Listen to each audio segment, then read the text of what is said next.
Senator Ruston. We're going to kick off, adverse outcomes that are needed. Senator.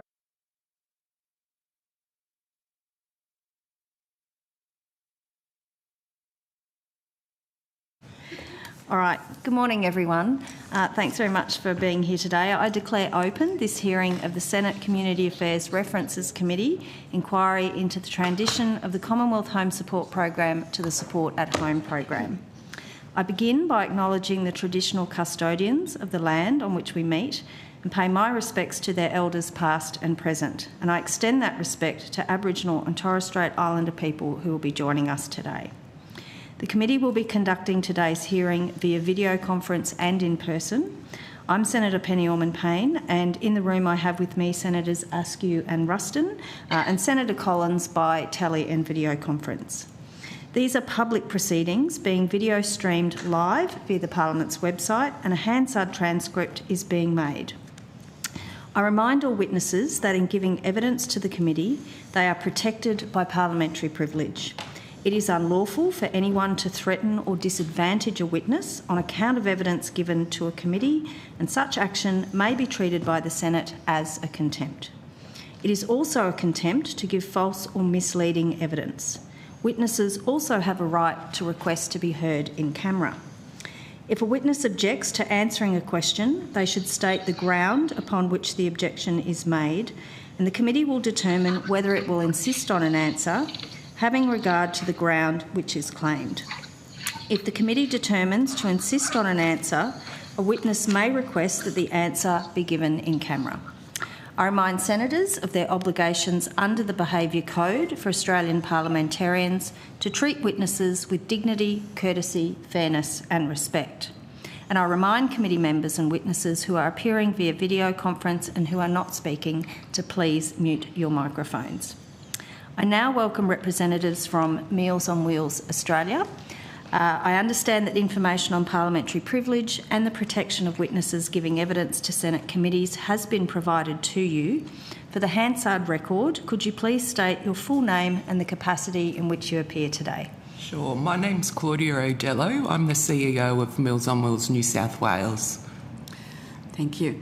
Leanne Wright, and I'm the Service Manager of Blaney Meals on Wheels and Social Support Services multi-purpose outlet. Good morning and welcome, and thank you for giving us your time. I'm now going to invite you to make a short opening statement, noting that we do have your submission, so if you could keep it brief so that we have plenty of time to ask questions. So over to you for your opening statement. Sure. Chair and Senators, thank you for the opportunity to appear today. I'm here on behalf of Meals on Wheels and the 590 local Meals on Wheels services that operate in communities across Australia. Meals on Wheels is a trusted brand that's been embedded in local communities and operating for more than 70 years. It was built by the community, for the community. We deliver nutritious meals, regular social contact and a simple wellbeing check, often to older people who are frail or socially isolated or at risk of becoming isolated, who are at risk of malnutrition or who are living in communities with very limited alternatives. The reason the Meals on Wheels model works is because it's simple. It's designed to be quick, practical and very low burden. Your typical Meals on Wheels client is someone who's got lower level needs. They might need help with meals, some transport to doctor's appointments, a little bit of social support, and maybe a little bit of help with basic tasks like cleaning. They don't need a complex package. Meals on Wheels is funded under the Commonwealth Home Support Program, or CHSP, which is block funded. The client pays for their meal, so it's not free. The contribution that the client pays covers the costs of the ingredients that go into that meal, and the CHSP funding is the stable base that makes the delivery possible. So it includes things like rent, staff time, volunteer expenses, overheads, food safety, and the real cost of actually delivering that service. CHSP matters. It's the legacy system and the front door, an early intervention layer of aged care, and it's proven to work. It provides rapid access to low-risk supports that prevent deterioration, reduce hospital presentations, support safe discharges from hospitals, and delay escalation to higher cost care. More than 830,000 older Australians receive the CHSP services. And as Australia ages, the role of CHSP services like Meals on Wheels will become more critical, not less. But we need to be frank. Meals on Wheels services are under extreme pressure, reporting that CHSP is already absorbing people with much higher complex needs to what they have traditionally. And services are responding to crisis demand without additional funding or policy support. Many services are delivering CHSP-funded meal targets and managing local wait lists. This is contributing to workforce burnout and putting pressure on Meals on Wheels services, our volunteer force and our operations. And uncertainty is already doing damage. Ongoing uncertainty about CHSP beyond 2027 is destabilising organisations like Meals on Wheels. Services can't confidently recruit, invest or plan for demand and innovation when the future setting's so unclear. We support reforms that strengthen rights, transparency and quality in aged care, but we're very concerned about abolishing CHSP and rolling it into support at home after 1 July 2027, and the risks are foreseeable and they're also avoidable. So demand's rising, so that's due to the ageing population. We know it's coming, it's here, and it's due to get worse. And people now have higher needs because they're waiting so long to get into the system. But many Meals on Wheels services report CHSP-funded targets haven't kept pace, leading to wait lists and services delivering above their funded outputs. CHSP is increasingly supporting people with higher complexity, but the program settings and funding haven't been adapted, which creates pressure on the ground and on local service capacity. Then there's the underinvestment and the poor cousin problem. CHSP has been under-reviewed and underinvested for years, despite carrying the large share of day-to-day in-home support.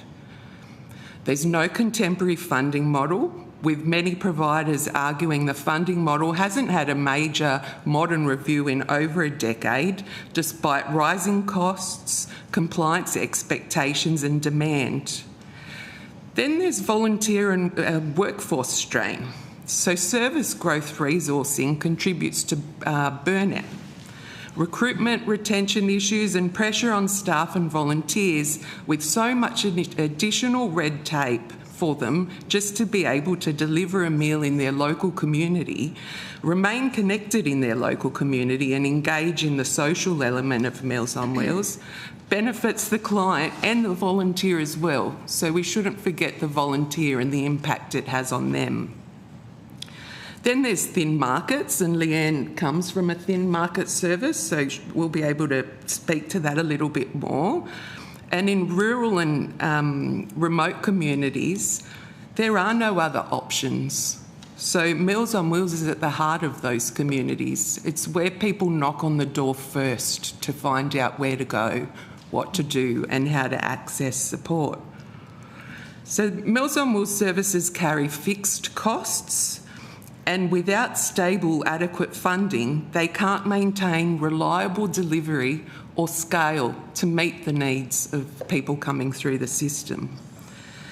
Uncertainty beyond 2027 with CHSP's future is destabilising planning and investment. So reducing innovation, which has always been one of the key aspects of Meals on Wheels, being able to innovate quickly at a local, on-the-ground, grassroots level.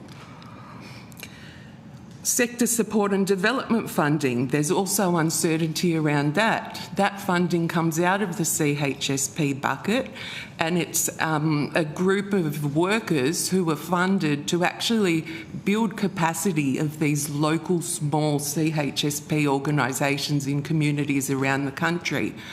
We're not sure what's happening to that after June 2026, which is also affecting planning. Ms Odello, I'm just conscious of time. We've only got about 18 minutes left, so I'm wondering if you could wrap up really quickly, because we've got some questions we'd really like to ask. No worries.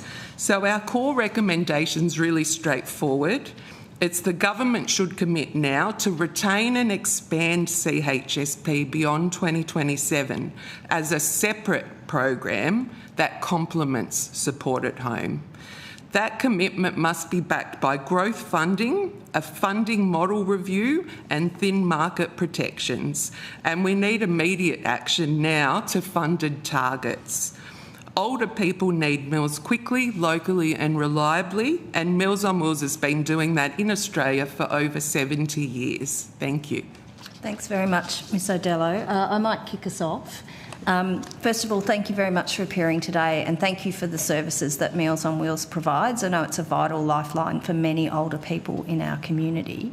I guess what I'm interested to unpack a little more is it's clearly Meals on Wheels' position that CHSP should be retained rather than folded into support at home. And notwithstanding that you're highlighting that there is underfunding, so there clearly needs to be some more investment in CHSP, I'm interested in understanding what you see are the barriers or the risks if a service like Meals on Wheels was folded into support at home rather than being a standalone service. So what actually would the problems and the risks be? Yeah, so we're actually already seeing with the introduction of support at home, some of those things come through. So because support at home is funded on delivery of that service, so not in advance, in arrears, local Meals on Wheels services won't have the funding to open their doors, regardless of if they have one client or 500 clients. There won't be funding there for them to do that. So that's a huge risk. It's from a workforce perspective, the additional compliance within support at home and the requirements and pressures on volunteers is starting to come through from feedback from members, and volunteers are walking away because they just want to deliver a meal to Mary down the road. They don't need the red tape. Do you want to speak to a specific example? Yeah, I can give you a great example. That'd be helpful. So quite a few of my clients that have moved across to home care packages or support at home are actually now contacting me and saying, how do I opt out and come back to Commonwealth home support? So that's alarm bells in itself. One of the main or major concerns for our region, I can speak on behalf of a lot of, small rural thin markets. So a thin market is where Blaney, we'll take that as an example, we are the only provider in town. We cover 1,600 square metres. Miles? Yeah. Miles, sorry, kilometres actually. Yeah. And we, the main town's 5 kilometres radius forms 50% of my clients. The external towns of the Shire can be 70, 80 kilometres away. And it's not sealed road. It could be, you need a 4-wheel drive to get up and down. That forms the other 50%. These people are so isolated. We don't have transport. We don't have a bus. We don't have a train. Yes, we do have a train at Blaney Station that goes to Orange or Blaney Station that goes to Bathurst, but those people that live on the outskirts have got to get in. So Blaney forms 19% of, over the top, the total population of 7,000, 19% are over 65. That's alarm bells. We're higher than the New South Wales average. The New South Wales average is 16%. The public health data indicates by 2030 we could be up around the 25, 27%. Again, alarm bells. So you can now see the pressure that we've got on our service, our little service that delivers a meal, not just a meal. We are that contact. We do the welfare check. We do the hoarder and squalor checks, the cluttering. That's where your falls are. We do the check of the pantries, of your freezers, fridges. Again, malnutrition, out-of-date foods. You know, they get sick, they get unwell. They don't have food. Food is a lifeline. It's an essential. It shouldn't be built into the same category as mowing a lawn. It should be an essential criteria in the model. So in relation to that, you've talked about the timing of funding. What about in relation to the way in which it's funded? So is there an advantage over, for example, for the block funding model as opposed to individualised payment of services? And if so, could you elaborate just a little bit on that, and then I'll hand over the call. Yeah, it actually, receiving that block funding allows these services to open their doors in the communities that they support, and it allows them to provide quick support. You can't wait months to be assessed to get a meal. That's when, you know, you'll lose them. They'll end up in hospital or even worse. So having that block funding in advance allows those Meals on Wheels services to do what they do best, which is provide that support to people when they need it, as they need it. So if I'm an older person and I contact Meals on Wheels and say, I need your assistance, what is the process that I have to go through to get onto the service?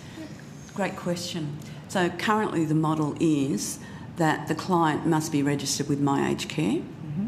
They then await a formal assessment, and that assessment assesses them whether they should be Commonwealth home support or escalated to the higher levels, higher needs. Now, with Commonwealth home support, there's probably a average wait time at the moment from being registered to being assessed to being referred by that RAS team or the assessment team of anywhere between 3 and 8 months. Yeah, okay. Now, during that time, they get unwell. They haven't been looked after. They haven't been serviced. So obviously, they've passed the Commonwealth home support. They're now escalated to SARS.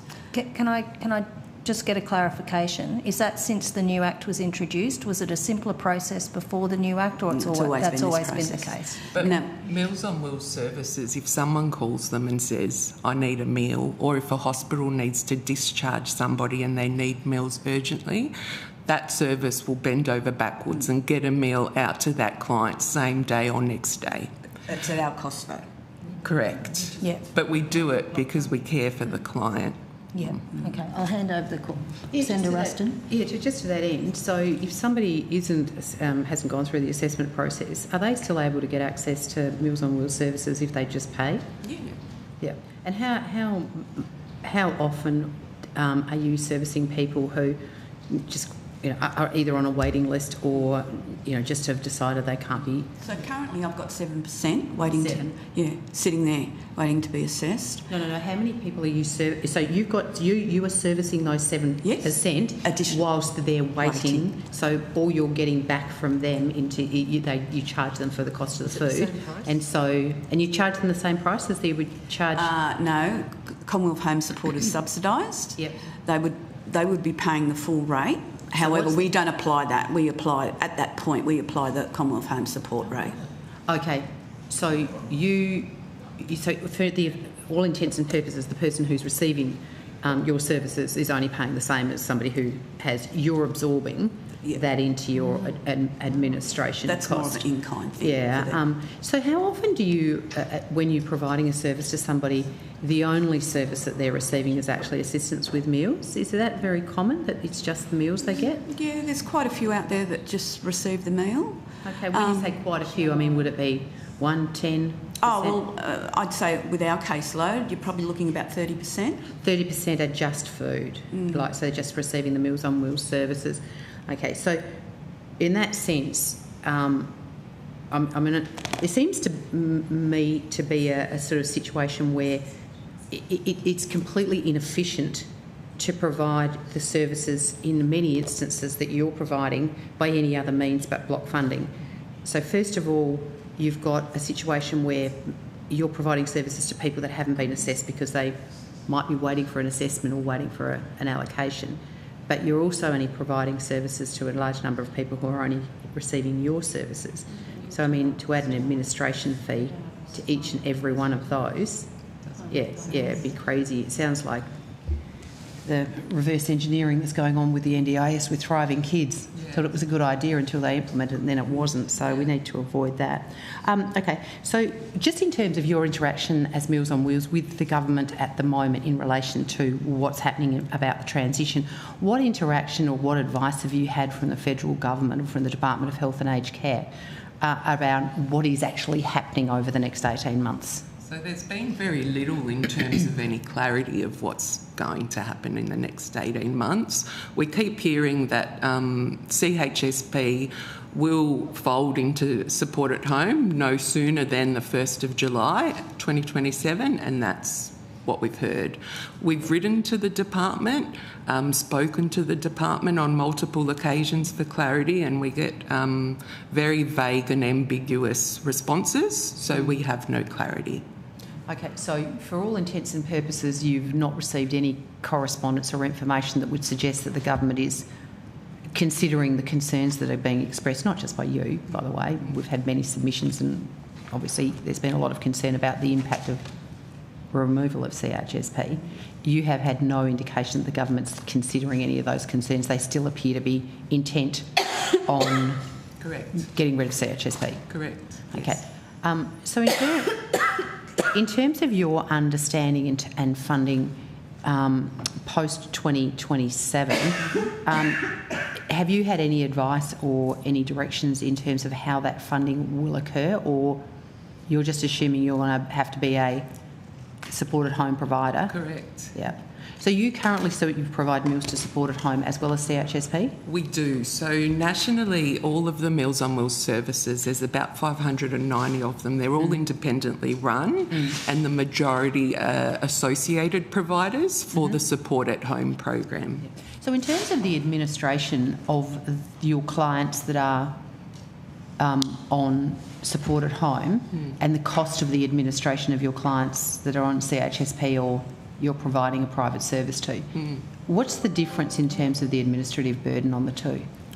It's a much bigger administrative burden, because when the clients see what they're being charged for meals under the Support at Home program, they tend to reach out to that Meals on Wheels service to complain, not to the actual service provider. So, as an example, one of our branches received a call when Support at Home started, who had a client who was on the CHSP that had transitioned into Support at Home, and they were being charged $23 per course.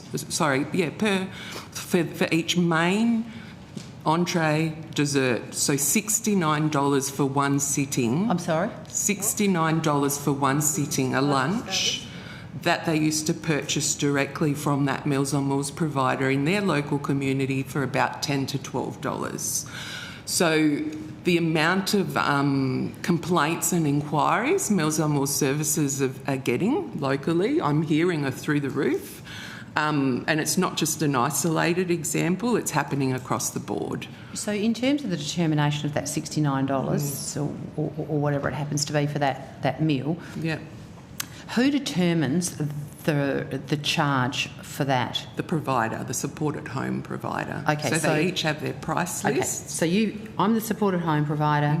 I've decided I'm doing a package for Wendy, so I've contacted you as Meals on Wheels and said, can you please provide Wendy with her lunch every day? And then the provider then provides you with what? How much do you get paid for that lunch? That all varies across the board. I could get you a range. It'd be really interesting to understand. You, as the Meals on Wheels provider, provide that for $10 or $12. You would obviously have an amount that you are being subsidised for that, which would amount to whatever it is. Do you know what the administrative cost that you absorb via your block funding of that meal. So what is the meal actually costing you to produce, the one that you're selling for $12? So I'm funded $14.13 per unit. $14.12 per unit. And that ranges across the country from about $8.80. So is that per unit, per course, or per meal? Per unit. So it's a unit is a meal. So okay, so it's you've what got, they determine as a meal. So you get soup, main course and dessert, and you get $14.30 subsidised 30 for that meal. They look down on us, the department, if we charge the 3 units out. No, I'm not just 14. No, but what I'm saying understand is how much are you provided as Meals on Wheels? What I mean, if you, like on average, per meal, not how much does the supported home subsidise you? So I get paid per unit, 2 units for the 3 meals. 2 units. So you get $28.60 for the 2 meals. For not generally a soup and a main. Yep. They don't class a dessert as a meal. So that's just extra. Yeah, that's okay. just. So when you turn up to Wendy's place to deliver her lunch, and she's got soup, main course, and dessert, support at home or the government subsidisation of CHSP, whatever it happens to be, you will get $28.60, and you will then charge the person $12 or whatever you say. So you got $28.60. So you're talking $40. So you're charging the effective rate to deliver that meal is $40, whereas in supported home, you're saying it's $69. Yeah, about that, yeah. Can I just explain CHSP block funding? It's really confusing. It took me a long time to get my head around it as well. So CHSP funding, every Meals on Wheels service is given a contract with a number of units or outputs that they need to deliver for a sum of money. That sum of money actually funds the operations and fixed costs of that Meals on Wheels service, but it's tied to the delivery of a unit, which doesn't really make very much sense. So you paid separately for the units? So we put... I'm trying to understand whether it's more cost effective for you to be block funded and provide the meal to the person, or is there an additional cost to be able to do it via the supported home mechanism? So if I've got 2 people, one's on supported home and one's on CHSP, is the cost of the delivery of that meal more expensive under CHSP, under supported home than CHSP? So we can't use our CHSP funding to deliver supported home meals. That's just for the CHSP program. I get that. So the cost would be higher because we're charging a full cost recovery on that meal. I understand that. But at the end of the day, whether it comes from the person or whether it comes from via the person's package or whether it comes via block funding, it's still being funded by the taxpayer. Now, in the case of they're 2 different mechanisms, but the actual cost of the delivery, which one's more expensive? So the supported home delivery is more expensive. Okay. What I'd love if you possibly do it, I mean, I know this is probably not the time to be going through it because we're going to run out of time. I'd love to understand and unpack the difference between the cost of the supported home delivery of your service and I don't care where the money comes from. Sure. I just need to understand if there's a difference, because if we're talking about changing 30% of the 835,000 people who are currently on CHSP, if we're going to change them onto supported home and they're currently getting their meals for costing $50, now they're going to cost $80, that's basically a $30 increase for every single one of those people that has achieved nothing in terms of additionality. So I'll take that one on notice and I'll send you examples from some different communities, CHSP versus supported home. Okay, that'd be great if you could do that. Thank you. Sorry. That's all right. Thanks, Senator Ruston. I understand I have Senator Cox online. So, Senator Cox, I'll give you the call and you'll be our last questioner and before we move on to the next witness. Yeah, thank you, Chair, and I hope you can hear me. I'm having some video problems, so I can't... you won't be able to see me, so my apologies. I just wanted to pick up on Senator Ruston's final question there, and I'll be fairly quick. I just wanted you to explain to us maybe if you're giving that information on notice, how CHSP services are currently funded, and how you go about planning your service delivery within that funding model, or if you've got the answer for that, I'm really happy to take that now. Yep. So currently every Meals on Wheels provider receives a contract from the government which has an allocated number of outputs, they call them, on the contract, and a sum of money that they're prepared to pay that service. Those contracts, how often do you get them? Every 2 years? Every 2 years they get a new contract, but the output figure on those contracts hasn't been reviewed for as long as I've been at Meals on Wheels. So if you've got 2,000 on your contract and you're from a regional community where farms are now housing estates and the population's ageing there and there's growth, to try to get your output figure increased to receive more funding is really, really difficult and rarely happens. So that unit has been set and forgotten about. So it's a really big issue for these services in local communities. So just to clarify that, that's been in existence for quite some time? Correct, yes. It's not a new thing or a new introduction by this government or changes under the new Act? So CHSP was the old HAC program, which was in existence for about 40 years. So when it transitioned to CHSP 15 to 20 years ago now, the system sort of just evolved from that, but it got set and then forgotten. So to get any additional funds for, demographic studies, I've been at Meals on Wheels for 15 years and I haven't seen one. I haven't seen one from the department come through. So how do you know that what you're actually funding these services is adequate for the people that live in your communities? I'm currently... thank you. I'm just saying I'm currently overperforming by 32%. Overperforming? That's what they class it as. You're an overperformer. So basically you're funding... How do you get a slap across the wrists and told to put people on wait lists. Really? So I've got quite a few on a wait list. I'm lucky enough I come from a mining town that the mining industry, the local community, our IGA and community members support us. Otherwise, I wouldn't be able to budget to overperform, if you know what I mean. But I've got to the point now where the books are closed. You're not overperforming, you're subsidising. Yeah, the demand's there. I just might bring us back to the call, if that's okay. Senator Cox, did you have one final question?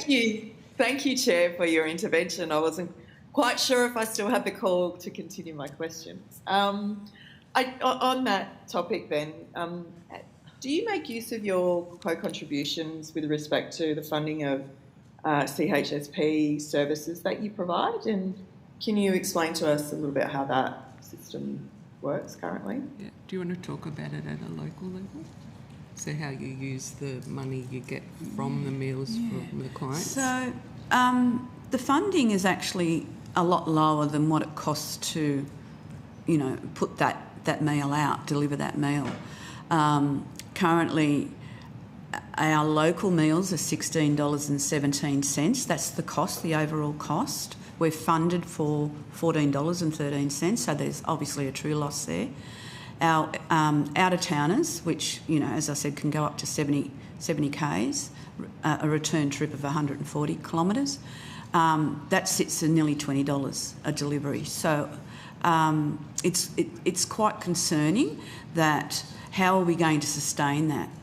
Now, if we go to support at home, there's no way the client can actually sustain the additional costs, which is the mean testing costs, which they'll walk away and our service will close. So that's, I guess, I keep hearing that's already happening with the introduction of support at home. People are choosing between whether they need their shower once a week or 3 times a week, so they'll cut their meals, which is really scary, I think. But I think the point just made about your mining community is fantastic. That that you're able to Senator get the Ruston. community. Yeah, I was just saying it's a great thing though. Is that Yes. the community supporting the community, Yes, Chair? but you're making my job difficult. I would never try and do that. Okay, thank you. Look, can I say thank you very much? We'll need to leave it there because we're already over time. Can I say thank you very much to representatives from Meals on Wheels for giving us your time today and also for your comprehensive submission to the inquiry. Your evidence is valuable and very much appreciated. There were some questions taken on notice, so the committee will report to the Senate on Wednesday the 15th of April 2026, and it's agreed that responses to questions on notice should be provided by close of business on 20th of February 2026. Thanks very much. Thank you. I've just got another question, which obviously I'm not going to ask now. Is that something that I can put on writing, on notice in writing? Yep. Yeah, I just wanted to ask some questions about volunteers, so I'll pop them to you in writing. No problem. And Thanks. if you do want to have experience on the ground, speak to clients, speak to services to hear how support at home's affecting them, I'm more than happy to arrange that. Book me in. Yeah, Yeah, great. that'd be great. Thank you. All right, I'm now going to welcome representatives from Older Persons Advocacy Network. I understand they're appearing via video conference, and CODA Australia, who are here in the room. You just... Or just the interruptions make it hard for me to chair.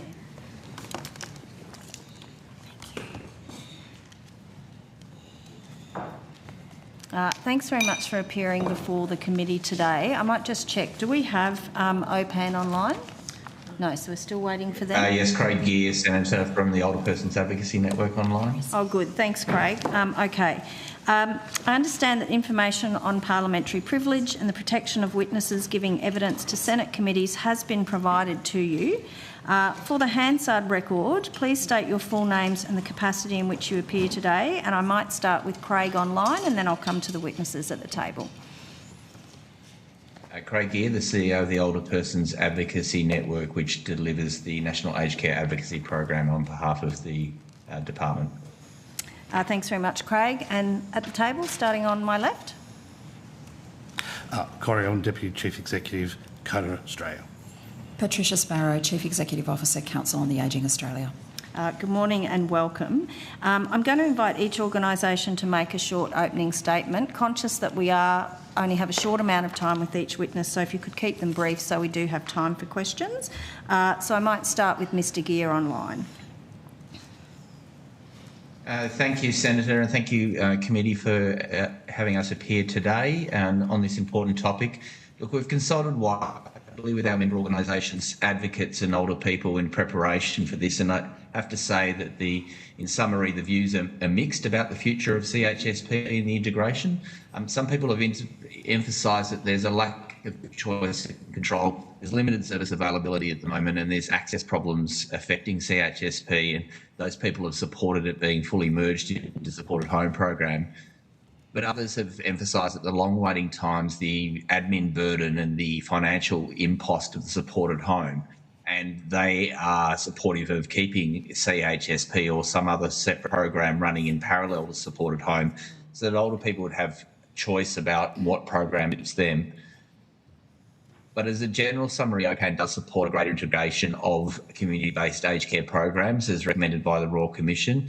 We also support a streamlined and rapid assessment and rapid access to foundational supports so to make older persons able to maintain their function and their connection to community. And grants-based models for some geographic regions and certain service types and diverse populations are probably best placed to do that, and they need to be maintained. And this is probably where there is a clear that the individual budget, market-driven, individualised approach will just not be functional from a business viability perspective, but more importantly from a community and older person's perspective. At the same time, though, we do need to see reform in the grants-based approach because it needs to deal with the equity of access and the viability of the service system. But the CHSP is providing that foundational community aged care infrastructure, but currently stretched to breaking point.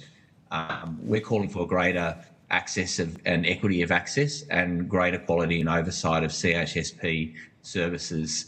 Our advocates report that the availability and the capped nature of the CHSP services, as you just previously heard, means that people are just not being able to find access to those services. And those who are accessing services don't want to speak up because they're feeling that some service is better than nothing. Mm-hmm. So we would like to see some reform in this area. And where programs are working well, that those are maintained. Some of our network members talk about where there is that investment in community, particularly in remote and rural locations, and they have seen those block-funded models work well, where it's connected to community-controlled models of aged care, and it seems that individualised budget as the sole model in those locations will just not cut it, and it will exacerbate the failure of aged care to respond to those communities. So OPAN supports in principle the continuation of plans for a merger of CHSP with supported home programs, but with the proviso that the Royal Commission's recommendations regarding block funding and activity-based funding and individual funding components are properly addressed. 5 aspects which we just want to highlight from our submission is to be increased funding for these programs. It needs to meet demand, and it needs to support a viability over the transition period but into the future, based on geography, population groups and some service types. Some of those service types include the meals services, the community respite, community transport, and this needs to be maintained. New model of funding needs to be developed, and IACPA should be charged with undertaking that. Thirdly, we think there needs to be a gap analysis of geographical need so that the reach is maintained for all communities.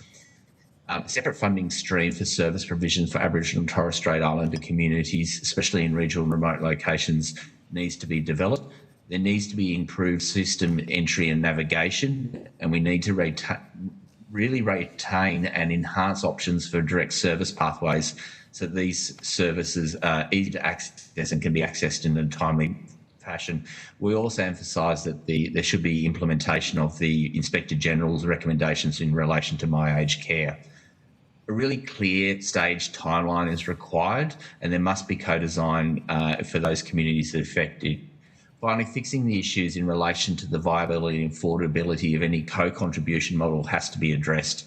The lessons are being learned from the supported home that there needs to be a waiver of fees for certain groups, and this should be automated and streamlined. And we need to think about the impact of fortnightly and monthly payments of those contributions, and that needs to be limited to a cap, not just in a total program approach of the 130,000. One independent advocate said, I think one system for everyone will be great rather than the two-tiered system we currently have. But an older person that we interviewed did caution it'll be a disaster in the same over-bureaucratic way and demanding compliance criteria if it's just a rollout of supported home. And if those models are applied, we must not let that happen. We need to maintain the community investment and community infrastructure that CHSP does deliver. Thank you. Thanks very much, Mr Gear. I'll now go to Coda. Good morning, Senators. Thank you very much for your continued interest and focus on all things aged care. We agree with much of what our colleague from OPAN has just outlined.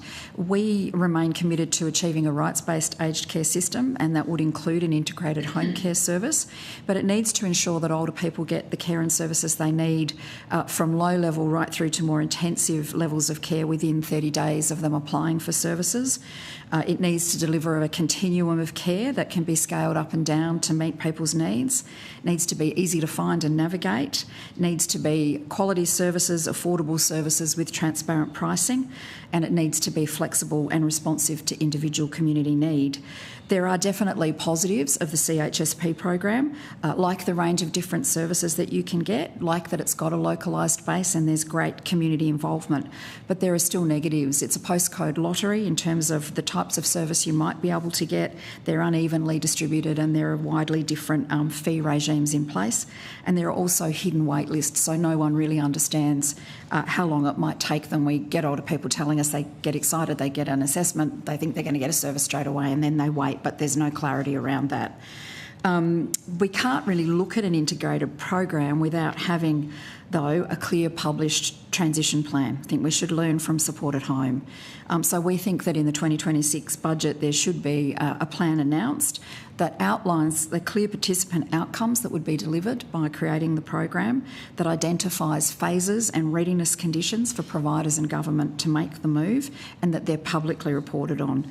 There should be clear timeframes for consultation, publishing the final design, IT build, final rules and programs and guidelines, because all of those things are actually needed to successfully transition. And there should be quarterly milestones available to assess progress. We agree on program design that this doesn't mean that everything just gets rolled in and delivered in the same way as Support at Home. It's not all individualised. The Royal Commission and in fact CODA has always supported a blended approach with a number of services, the ones that Craig raised, meals and transport, social support and centre respite, etc., should continue to receive block funding. There are improvements that need to be made around the governance of those funding arrangements, but nevertheless we recognise the need for that to occur. The readiness conditions would relate to a range of implementation and policy matters with the current Support at Home program, which we would just like to briefly mention. That would include the wait time that people are currently waiting for assessment and services. It would include the need for clinical professionals being able to override the automated outcomes from the integrated assessment tool. We need to make sure people are being offered the full amount of their package rather than just 60%, and ensure that if you're not taking up your 60% offer because you're better off staying with CHSP, you don't lose your place in the queue. We need to address the higher than reasonable price increases that we've seen through Support at Home.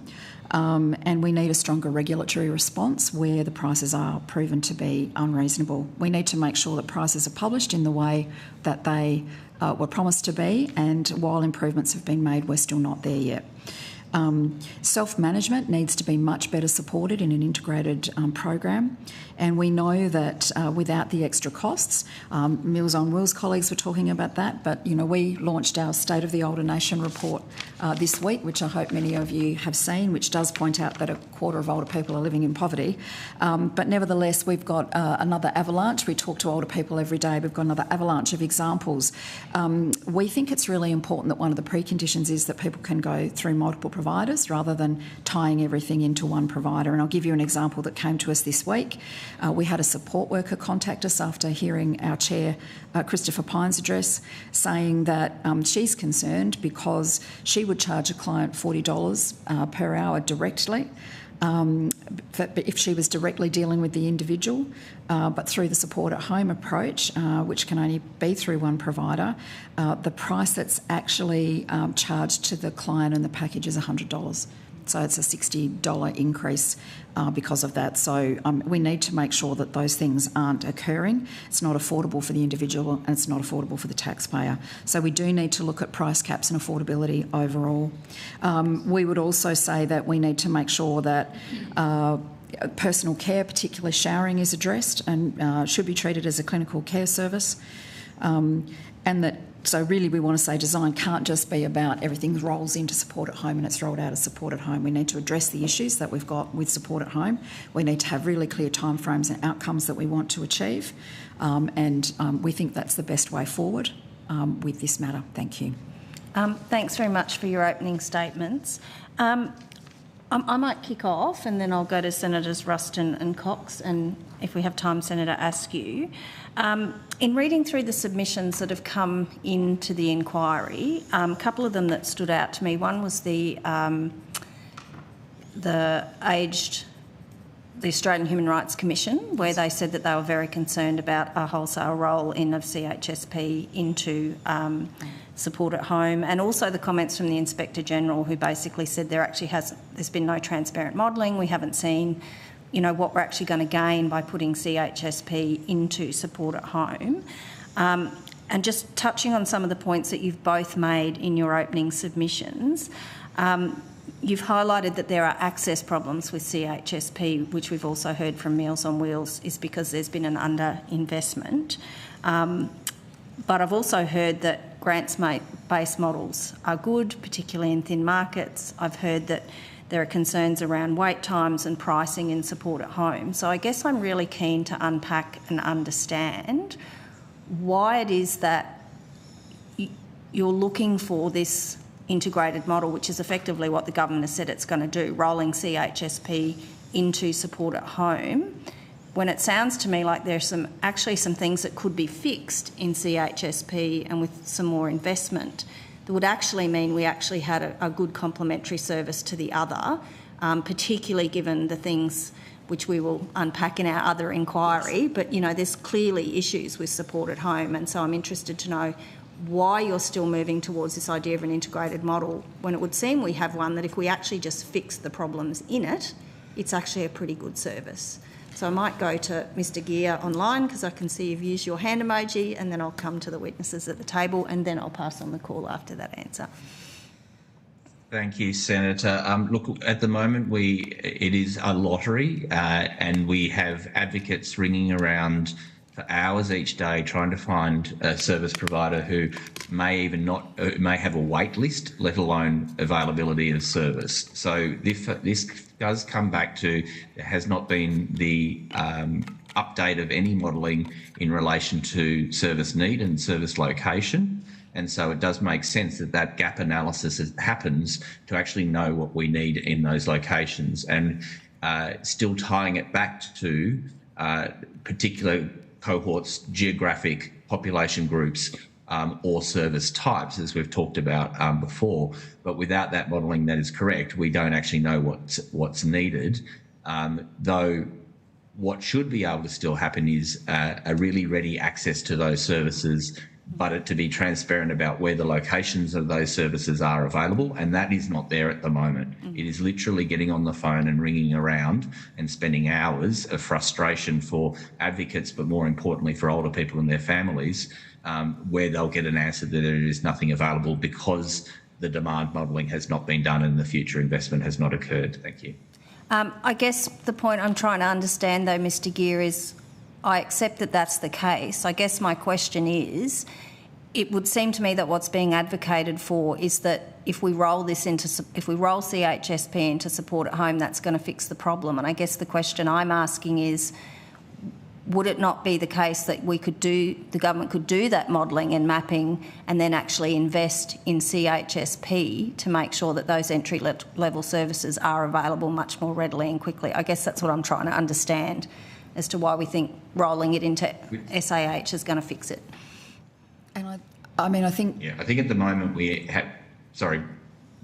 I was just going to say... to go ahead. Yeah, sorry. I think that what we're saying is we need to raise the boat in both programs. When it was originally talked about bringing the two programs together, it's that, you know, people get different outcomes based on the program that they're in, and what we really want is a really fantastic, healthy system where when you go in, if you've got low-level needs, they're addressed right through to your more intense needs. So I think that's the intent of it, and I think we can still see the intent of it, but the reason we're calling for a plan and the gap analysis, we would agree with those things need to happen, is because we need to raise the boat rather than going down to the lowest common denominator.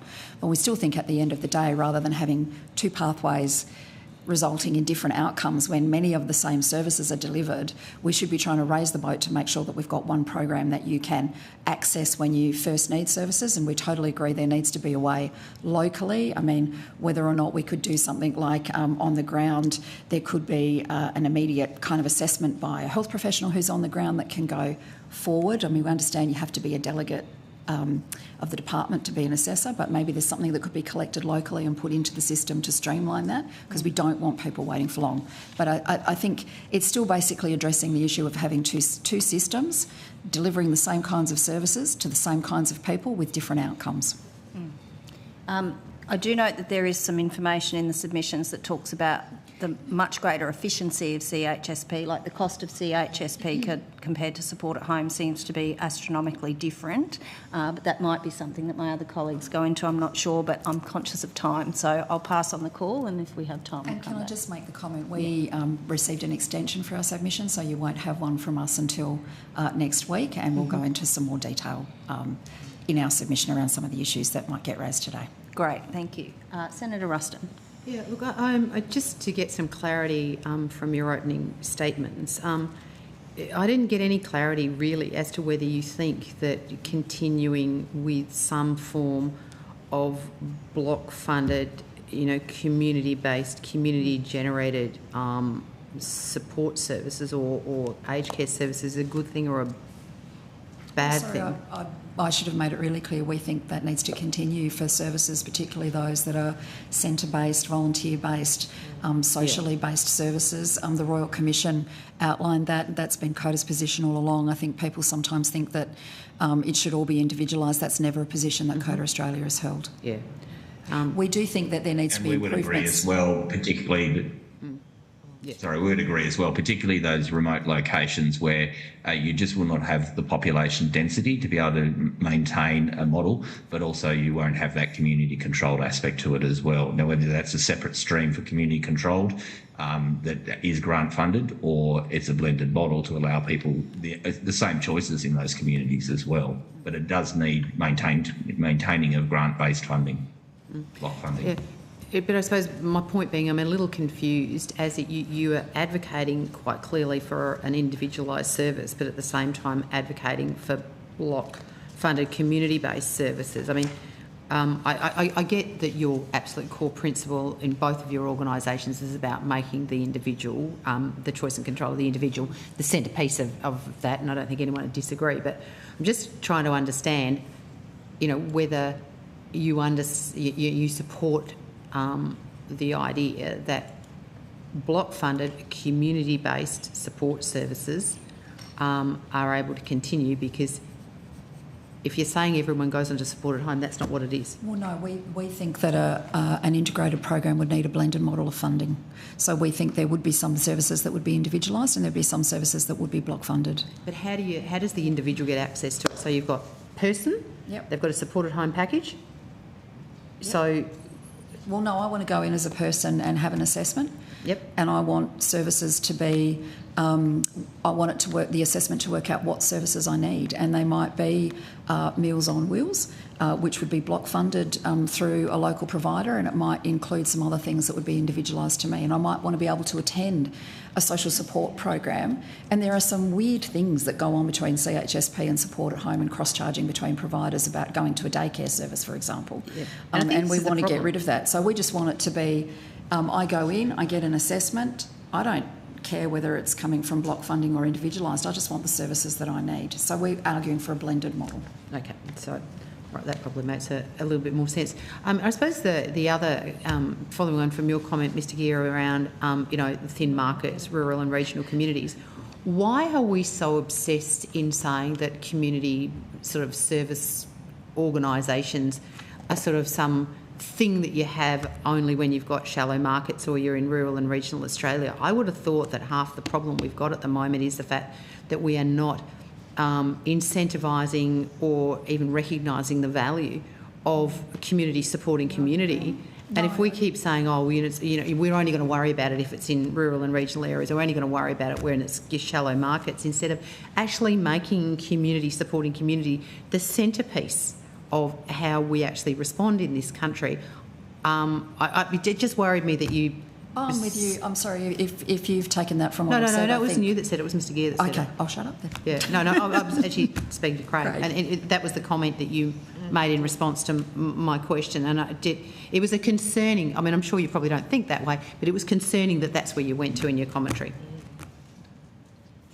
But of the aspects of where we absolutely think that there absolutely has to be maintained is where there is absolute not a viability to access a supported home service or a lack of choice and control. So I agree, investment in community and community-based services is that a dual process, a program across the whole of Australia.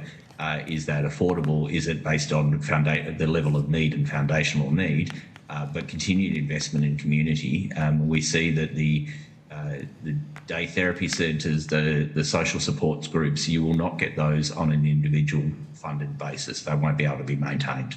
Yeah. So the other comment, it might have been you, Ms Barrow, who made this comment about the concern with CHSP was the lack of service availability and access. I'm just keen to understand, why does that change with supported home? I mean, we've clearly got a lack of service and access more generally. I mean, we've got 100... We do. We do, and we need to make sure that we're addressing that, and there needs to be more investment. I guess what the comment I'm making is around what we call the postcode lottery. So in some areas of the country, you'll be able to get some types of CHSP services that you can't get in another part of the country. And what we'd like to see is a more... we still want services to be locally flexible, but, you know, sometimes you can't get, for example, a group social support program in one area of the country which might really be needed because of the way that CHSP is planned. We'd like to see more, and this is where I think my comment, and we'll explore it more in our submission, around the governance of these things is important. We'd like to see more planning at a local level to make sure that a full range of services are available. Of course, it's going to require additional investment and, you know, to happen. Yeah. But my point was more, I mean, the debate that I'm trying to have at the moment is to get an understanding as to whether the idea of on 2027 throwing the baby out with the bathwater when we get rid of, you know, block-based community support service funding, you know, is that a good idea or is that a bad idea? I'm just sort of keen to understand. I mean, the issues that you talk about, absolutely, but what's the difference between CHSP and support at home? I mean, it strikes me as these problems exist. Support at home's not going to solve them. So just to reiterate, we don't want to see the baby thrown out with the bathwater, and that's why the blended model is really important. We do think it's mixed funding that's needed. I guess what we think is important too is planning across, like at the moment, we want to see planning across both programs to meet communities and the individuals within a community needs, and we think that will happen more effectively if it's done together. And I can only say, again, we want to raise the boat. We don't want to go to the lowest common denominator, which is why we're also saying we need a plan that's very clear about what the outcomes are, that's monitored more publicly, and that we can ensure that these things happen. But obviously we need greater investment for that to occur. Yeah. And just finally, you made a comment about the 60% offer and the response to that. I haven't heard anybody, Mr. Gear or Coda, make any significant comments about your views about the decision of the government to only provide packages at 60%. Here is your opportunity to say something. Oh, well, I mean, we didn't. I mean, we felt that the new packages would be the full amount. That's what people need. So we understand that in the system there's capacity for 60% to be used at certain times, but we think that people want and deserve to be able to get the full amount of their package, and that's what should happen. You haven't been very strong in your condemnation of it. We are concerned that there is not a commitment of the maximum time or the timeframes of when people will get their full amount, and we have publicly said that where we think there has to be a commitment of any weeks if this mechanism is used as a temporary measure, but it seems to be now designed as part of the function and features of the support at home program, which we are concerned. 83,000 packages were fully funded, and you haven't condemned the government for not providing that funding. Senator Ruston, excuse me, Ms Sparrow, I am conscious of the fact that this inquiry is focusing on CHSP. We do have a parallel inquiry running in support at home, and I think we've veered off into support at home. So I'm actually going to rotate the call to Senator Cox. On that, though, we have made comments. We don't think it's Thank you, Chair. Yeah, I'm going to move us on. Thank you. Sorry, I didn't mean to cut over you. I just wanted to, Mr. Gear, can you talk us through the engagement that you've had with the department regarding the transition to support at home, and what aspects of that would you like to see implemented for the transition from CHSP?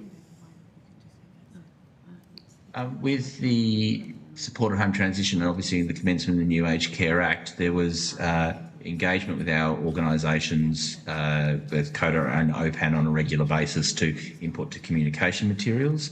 Also was a member of the Aged Care Act Transition Task Force, so there was a connection there to raise issues around that. I would say that there does need to be, along with the plan, the regular ongoing engagement to early detect issues around any planned transition, and that has to be an ongoing approach so that the aspects that we've seen with the transition to support at home can be identified early and prevented as we move forward with whichever model we're going with. The other aspect that was, I think, missing from the supported home, which I would like to see in the CHSP transition, is greater community engagement and co-design of the transition approach and greater communication with community, because that needs to occur for community to know what's happening with their planned services so that they are able to input to this flexible approach that we're looking for. Thank you. Coda, did you want to add anything to that?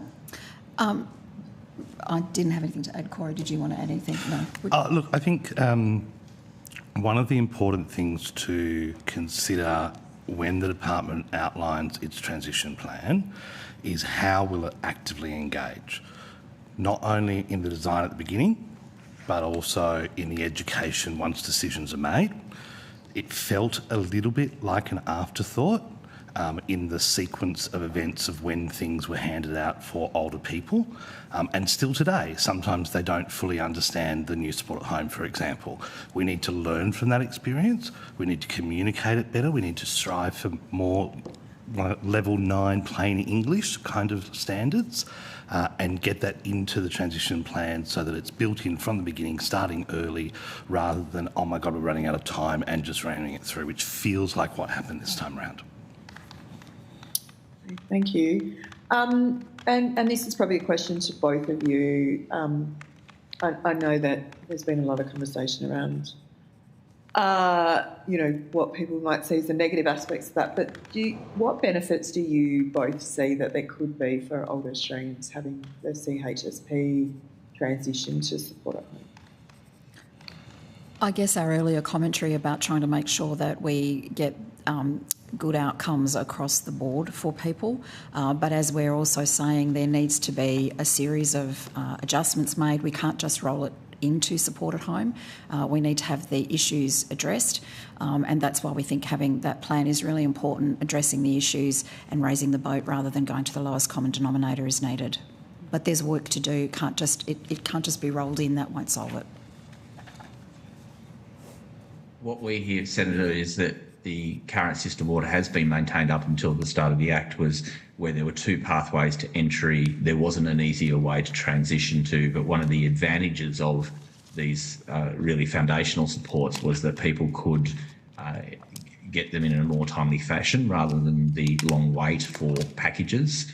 But it was a single pathway in, or a rapid access pathway for people who need those services now, is what we'd be looking for. So from the older person's perspective, there is an integrated way to get into the system rather than having to chase down different providers to find where there is accessibility. So it's the transparency, I think, that might come with a more integrated approach, and the streamlining of assessment. But we need to fix the assessment system as well as part of this. Thank you. And just my final question to the National Aboriginal and Torres Strait Islander Ageing and Aged Care Council. Senator Cox, they're not at the witness table yet. Oh, okay. Thank you, Chair. I'll save that one. I'm happy to rotate the call if you need to. All right, thank you. We might leave it there. I'm conscious of time. Can I say thank you very much for your evidence today? The committee will report to the Senate on Wednesday, the 15th of April 2026, and it's agreed that responses to questions on notice should be provided by close of business on 20 February 2026. Not that I think there were any questions taken on notice in that session. So thanks very much for your time, and we look forward to your submission. I'm now going to welcome representatives from Hammond Care, who I understand are appearing via video conference, Bolton Clark and Uniting Care Australia. If they could come forward to the table, please.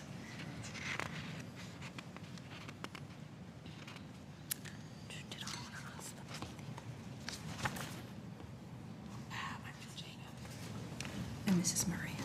Thank you.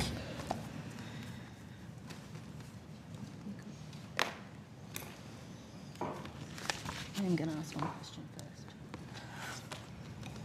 first. Good morning, everyone. Thank you very much for appearing before the committee today, and thank you also for your submissions.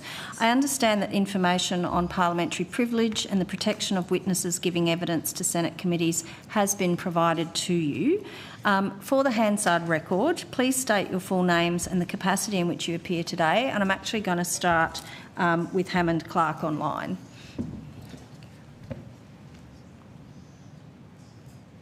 Do we have someone from Hammond Clark online?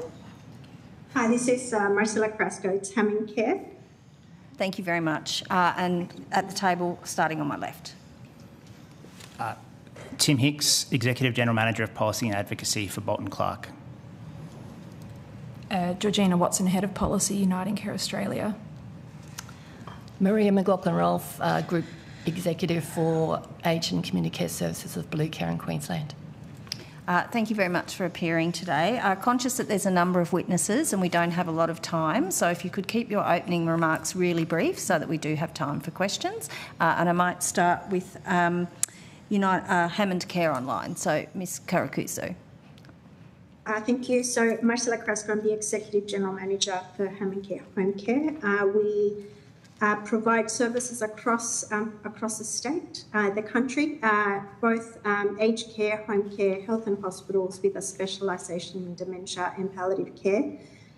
We have a 6,000 strong team dedicated to the care and support of our clients, residents and patients, supported by 850 volunteers who enable us to do compassionate care with expertise, focusing on complex needs for those we serve. Our submission centred on the role of cottage respite and the need to ensure that this very unique service is block funded as we consider the transition into support at home, as well as really strongly stressing the communication, which was also highlighted by the previous witnesses. The communication not just to the sector but to the clients and the people we serve, to ensure that we can maintain continuity, reduce the confusion that we've seen through the supported home transition, and make sure that the best outcomes are achieved for the older Australians we will serve. Thank you very much. Mr Hicks. Thank you. Bolton Clark is Australia's largest independent not-for-profit provider of aged care. Our view is that, 1, major decisions about the future of Commonwealth home support should wait until after the implementation of support at home has been finalised. This includes settling major outstanding debates around pricing and co-contributions. 2, we don't need wholesale change. A CODA survey conducted in July-August 2025 and released on Wednesday found that 91% of people were happy with their home care services. Big, complex changes create distraction and burnout. A simple path forward would be to extend the support at home co-contribution rates to CHSP after we make any course corrections, and indeed that extension to CHSP might help offset some of the fiscal costs of reducing co-contributions in some of the areas that they're currently problematically applied to. B, continue to use broad service type approvals for individuals to avoid the sort of over-under assessment problems we see with the individual plans and budgets that are being approved under support at home. And C, keep block grants, but improve equity, competition and choice through better commissioning arrangements and linking funding levels to the number of people in an area that get an approval. We will be particularly concerned about moving away from block funding for certain service types, for example, community nursing, which needs expert quality assurance, specialist expertise, rapid response capacity and health system integration, but there are challenges with introducing individualised budgets for very small volumes of service across all service types. Thank you. Ms Watson. Thank you. The Uniting Care Aged Care Network delivers services across all states and territories in urban, regional and remote locations. Collectively, providers in our network support around 54,000 CHSP clients. Included in our network is Blue Care, represented by my colleague Maria McLaughlin-Rolfe, who joins me here today. Blue Care supports around 55,000 Queenslanders with home care, including almost 23,000 CHSP clients, giving them deep insights and experience into how the program operates. We advocate this transition warrants a phased approach and must be underpinned by system readiness, a clear roadmap and guidelines from government and consumer-centred safeguards. If we take the current combined wait list for support at home and the estimated number of people accessing the CHSP, even accounting for people that are both using the CHSP and on a wait list for support at home, that's around 1 million people that will need to be transitioned onto support at home. Compare this to the NDIS, which allowed 4 years for 364,000 people to become NDIS participants. We therefore advocate the transition be deferred until at least mid-2028 and then staged over 2 to 3 years so the final rollout occurs no earlier than mid-2030. A staged approach will minimise administrative risk for providers and enable better outcomes for older Australians. In the interim, the CHSP really does need to be strengthened with increased funding and enforceable thresholds for access. As outlined in our submission, the CHSP is currently oversubscribed and underfunded, and it needs to be recognised as a vital entry-level program. Finally, once this transition does occur, block funding should be retained, as we've heard today, for services which are unlikely to suit a fee-for-service model, though are essential to maintaining the independence of older people. These services include meals, transport, social support and cottage respite. At Uniting Care Australia, we're committed to ensuring all people, regardless of means, can access quality care, and a transition of this scale is warranted but must be done in a way that does not leave people behind. Thank you. Thanks very much, everyone. And can I say thanks very much for keeping your opening remarks brief. If I could just pick up, I guess, on a couple of themes from your submissions and your opening statements before I share the call. Mr Hicks, you said that we don't need wholesale change. You've made comments around the need to particularly maintain some forms of block funding.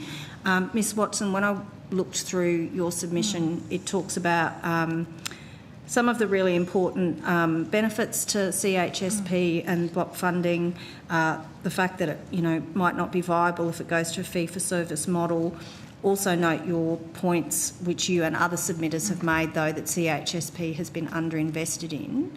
And I guess what I'm keen to understand from you all is when you say we need to extend the transition time, and you use the example of the NDIS, and I do note that the NDIS has now turned around and gone, we need this other program called Thriving Kids because actually the model doesn't work for everyone. Have you approached your submissions and your comments from a position of you're assuming that we're definitely transitioning CHSP into support at home, as opposed to if the question was put to you, would we be better off keeping CHSP and making the modifications that you're talking about, investing in it more so that it's not an under-invested program but is really complementary to support at home? I'm keen to understand if you were given the choice, because the way the terms of reference are framed, it's an assumption, but I'd like to take a step back and go, actually, should we even be doing that? And that's open to all of you. If by rolling CHSP into support at home we mean introducing individualised budgets or individualised plans for everyone on CHSP, then no, we should not proceed with that. It would be contrary to everyone's interests, I'd argue even government's. However, you could say we've already begun the integration into a single program. We have a single assessment workforce now, a single assessment tool. We should have a single co-contributions framework, that'd be fair. And there are other aspects that we might want to make consistent. We also have the same regulatory arrangements now applying across CHSP providers and support at home providers. So I don't think it's necessarily a case of not proceeding with the government's commitment, but it's about what that change actually means in practice. It's a position we did consider, and when consulting with our network of providers, some key comments that were made was that they've received feedback from consumers that having two parallel programs can be confusing, and administratively it can be a challenge for providers to manage two separate programs. But I think either way, we can see benefits of retaining the CHSP, but there's also benefits that come with the transition. I'll pass over to Maria if you want to add to that. I was going to say, CHSP is an integral part of the aged care program. It is that entry level, those low level early touch point services that actually don't even meet the level of the support at home. So you're talking about like 45% of our current clients sit below $5,000 a year. You know, so, and that might be one or two services that they're getting either weekly, fortnightly, monthly, ad hocishly. And so that in itself, you know, sees that there is a value in CHSP being able to cater for those entry-level clients coming into the system. Ms Karakuso? Thank you. I think it's been stated there's certainly value in retaining a number of services under the block funding arrangements for certainty for providers, the community organisations, as previous statements have been made. One of the benefits, however, that I think we haven't discussed today at least is the coordination of care that is possible under supported home.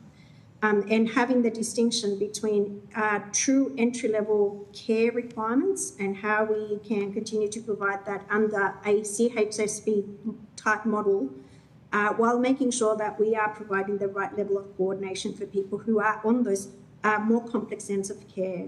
What we have seen as supported home has begun, and with end-of-life packages commencing, is that a lot of the clients coming through for end-of-life care are actually coming straight from CHSP into end-of-life services. So there is a high level of complexity under CHSP that's at the moment probably going unnoticed, and it's something that we really need to factor into the transition. Thanks very much. I'll pass the call on to Senator Ruston.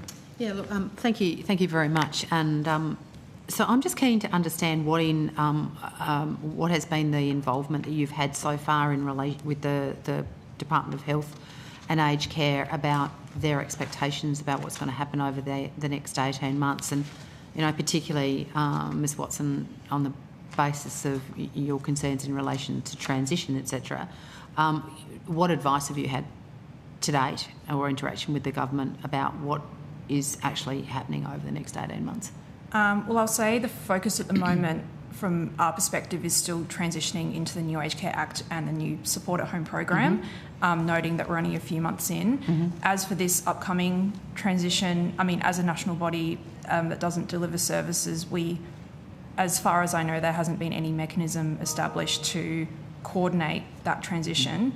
But from a provider perspective, Maria, if you have anything to add to that? So probably similar, because supported home has been the focus, and sort of we're only 3 months into supported home, so it's very early days, and we are still working with embedding. You know, there's quite a significant amount of supported home that still needs to be embedded, and at the moment the challenge is that with the transition, is it system design issues or is it just transition issues with supported home? So we do need time to embed that to then really understand where the gaps might be. And just on the back of the release of packages at the moment and the actual minimum allocations, CHSP is filling that gap at the moment.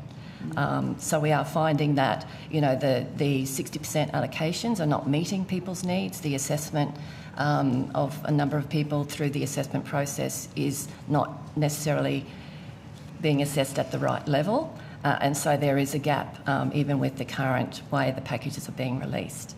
So CHSP is supporting that significantly at the moment. Sure. Mr Higgs? The focus has been on the implementation of support at home, and I think that's appropriate. We really haven't fully implemented support at home yet. We've started it, but we're still getting elements of it bedded down. And, you know, key things like price regulation. Now, we've done some analysis of the prices that are published on My Aged Care, and if we look at a service like cleaning, there's a range from around $60 to over $130, with the median sitting at around $104. If you were to introduce price caps at the median price right now, that would create massive structural change for those organisations in the higher price categories. Now, we're actually a little bit below that. We're in the bottom third of prices, so it's not such an immediate issue for us. But it will cause massive market disruption if that's what occurs, and we need to resolve those sorts of issues before we start thinking about another big change. And I'll also put a call out to our workers who have just been working incredibly hard and continue to work incredibly hard to get out statements, to deal with issues with systems and invoices, and they need to be able to focus on that and then have a bit of a period of time where they can just focus on improving the quality of care before thinking about any major system changes.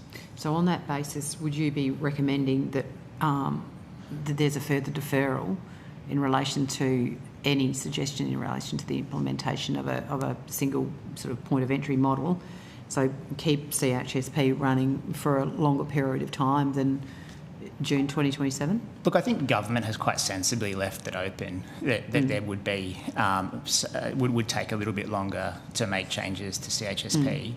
It'd depend in part on what changes we make. You know, things like increasing funding levels, maybe opening up commissioning a little bit. That sort of stuff could occur more easily if we're talking a wholesale restructure of the system and introducing individualised supports for everyone. Then that's a much bigger change, would take a much longer time frame to implement. I think we can probably work out broad policy directions by the end of this year, and then based on what those broad policy directions look like, make decisions about the timeframes to implement them. Yeah. So in terms of the one of the big challenges appears to be that there seems to be this ongoing anxiety about what's actually happening. Service providers, particularly those that are very focused on providing the CHSP services, because they can provide no certainty to their staff or their communities about the ongoing service, that we're seeing a shrinking of service delivery in that area, particularly in some of our shallower markets. I mean, what's the kind of time frame? I mean, I know you guys are big and you have much more resilience in this area, but I mean, what is your view about what kind of time frame would be needed to give certainty back out to the sector so that they can continue to deliver in these entry-level services, which, I mean, we're talking about 835,000 people on CHSP at the moment. I mean, that's an awful lot of people. It's, I think it was the chair made the comment, it took, or you may have made the comment, Ms Watson, it took us a lot of years to move, 300,000 Australians with disability onto the NDIS. And even that was fraught, with challenges. We're talking 835,000 people who effectively may have their services delivered in a different way or administered in a different way. I mean, I'm just keen to understand what kind of time frame you think that is reasonable in, and how long after you've embedded all the changes from the new Act, not just support at home, but everything else that's involved in the new Act. I mean, is this just turning into sort of reform overload for the sector, and most particularly for the older Australians and their families who are trying to navigate this at a time in their lives when, sometimes they're facing great challenges? To that, I would say it's difficult to put... I mean, yes, in our submission we've outlined we would need a couple of years for this transition to occur. I think having some certainty from the government about when the transition would occur would be really helpful. And like with the new Act, providers in our network were ready and willing to just make it happen, and they've all done an amazing job in implementing a new system. I think the concern that we hold is that even if this transition does take place, whenever that may be, we don't want to see this resignation with the CHSP that, it's going to be absorbed, so it's not worth investing in. Yeah, well, that's to that point, is like, do you actually know what is going to happen to those 835,000 people that you are currently supporting now? What is it going to look like potentially on the July 2027? I mean, I acknowledge that it's not before July 2027, but I mean, that's the date that's sticking in everybody's mind. Yeah. Do you know what it's going to look like post that date? Well, any idea at all? No, and I would also add that taking into account the current wait lists and queues for support at home, how are those CHSP participants going to absorb into those queues? And I don't think those queues are going to get any shorter. So just where is the equity going to be for people who have maybe been waiting for support at home for a long time and don't have any services right now, and balancing all of that out. Yeah, looks like we're building the plane while we're flying it. I'm happy to leave it there, Chair. Over to you, Senator Cox. Thank you very much, Chair. Can I ask how you all make use of your co-contributions with respect to the funding of the CHSP services that you currently provide, and if that system does work effectively? I'm happy to start on that. So one of the attractive things about CHSP is that there's quite a lot of discretion for providers to waive co-contributions for individual clients, and it's a lot easier than applying for a hardship application to government. And I think more broadly, that's one of the benefits of CHSP, is that it leaves a lot of the discretion about service delivery at their local level rather than making it with an administrative decision maker. So it's really a case-by-case basis, but we do generally charge the sort of nominal co-contribution that's in the guide for each of our services. And I would add to that, agree. The thing is that does send its own challenges though, because that also is a barrier to people going into supported home because of how the co-contribution system is different across both programs. So there needs to be a consistent approach to how we apply co-contributions, because that's why we see people choosing to stay in CHSP, particularly when they're actually at the level of supported home level services under CHSP. Can I also just add one thing, because it's relevant to this and it came up earlier. When we do the comparisons between CHSP prices and supported home prices, we need to be careful to add the co-contribution to the rate that's in the guide that government pays, but then also consider that not all the volume of outputs that providers are paid for are necessarily delivered every year. So the actual unit cost is published by the Productivity Commission, and it's quite a bit higher than the notional unit price in the guide. So we just need to be careful when we're making accurate comparisons. I am sorry. I'm not sure whether you can see me on the screen. Just to add to that. What we're seeing is, even though the programs are not yet transitioning, we've got clients who are transitioning into supported home as their assignments for packages are coming through. And so there is definitely the issue of co-contributions has been a factor in people making decisions about moving into supported home.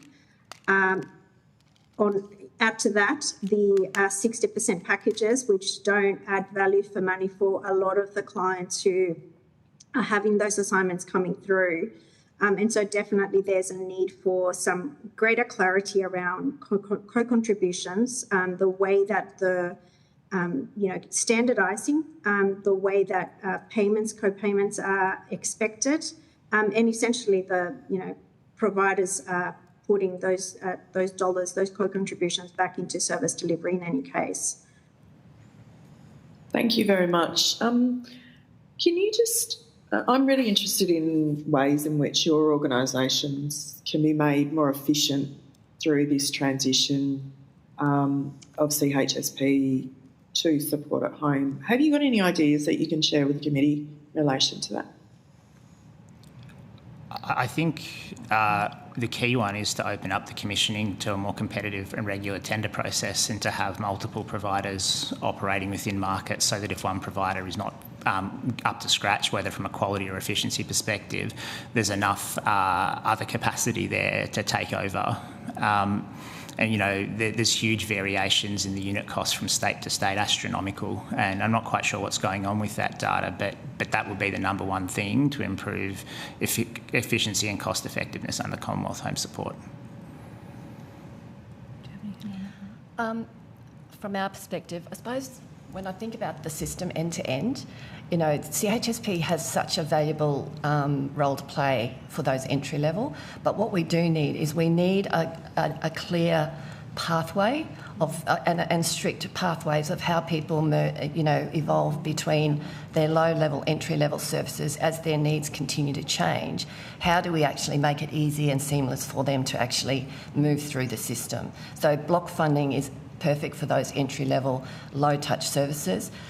They're not complex, but as people get more complex as they age, and we want to be able to maintain people in their homes as long as possible. And so that's the luxury of CHSP, having that flexibility to be able to flex according to those changing needs while we move people into the supported home program. So having that flexibility is really important, and if they're all in supported home and the assessment, the review timeframes, people deteriorate from the time that they get their assessment, from the time they get their assessment to the time they get an allocated package. their conditions have changed in a lot because there is such a significant wait. And so supported CHSP is actually filling that gap. So we need that whole transition across the whole system needs to be much more streamlined and have very clear thresholds across each. Wendy has something to say. The timeliness of transition, I think, is part of that, is that important piece in this as well. It's just been mentioned, the wait times for services and the impact it has on the changing needs of an older person as well. So making sure that assessment and commencement of service are very closely linked together. Thank you, everyone. Thank you, Chair. That's the end of my question. Thanks, Senator Cox. I just have one more question, then I think Senator Ruston has one too. I spoke to a very small community-based service provider in regional Queensland a year and a half ago who said his comment was that, support at home was coming in. They'd been told that the whole thing was going to transition into support at home. They're a CHSP provider. They said that they spent $150,000 on literally going through and doing the work to see if they could make the transition. And what they learnt out of spending that $150,000 was that they would not be able to provide their service at all under support at home because it just wasn't cost effective or manageable. And I think that's sort of similar to what we've heard from Meals on Wheels, that unless they have advanced block grant funding, that can't work for them. I guess what I'm interested to understand from you is it the case that your organisations would be able to deal with that a little bit better because you're so big? And if you were just providing a CHSP service, could that stand alone if it had to move to that support at home model, or would you need to exit the system? Because that's my concern, that smaller providers who are place-based and local providing CHSP services actually can't afford or manage the transition to a different model because they don't have the overlay as well of being a large support at home provider. I'd argue that what will change is the way we have to deliver services. I mean, yes, we could make the transition, but we would not be delivering services the same way that we do now. I'll take our community nursing service as an example because that's our big CHSP contract. We maintain a lot of specialist capability, clinical nurse consultants, wound care specialists, and so on and so forth. And that lets us deal with more complex needs, keeps people out of hospitals in Victoria, and is part of the reason why Victoria has very low rates of long-stay older patients in hospital. It will be difficult to maintain that kind of capacity on a sort of fee-for-service package-based model, and you'd be competing with agencies that would be offering junior nurses at low rates of pay with very little kind of clinical governance in place. Mm-hmm. A single CHSP provider, I think what we would see is the administrative burden might become too much, which might mean that their level of service delivery actually drops. The ability for them to be able to deliver the volume that they're doing now would be lesser. I think that it would cause, when we talk about a system that needs to be sustainable and investable, I think that would be a challenge in that space. Mm-hmm.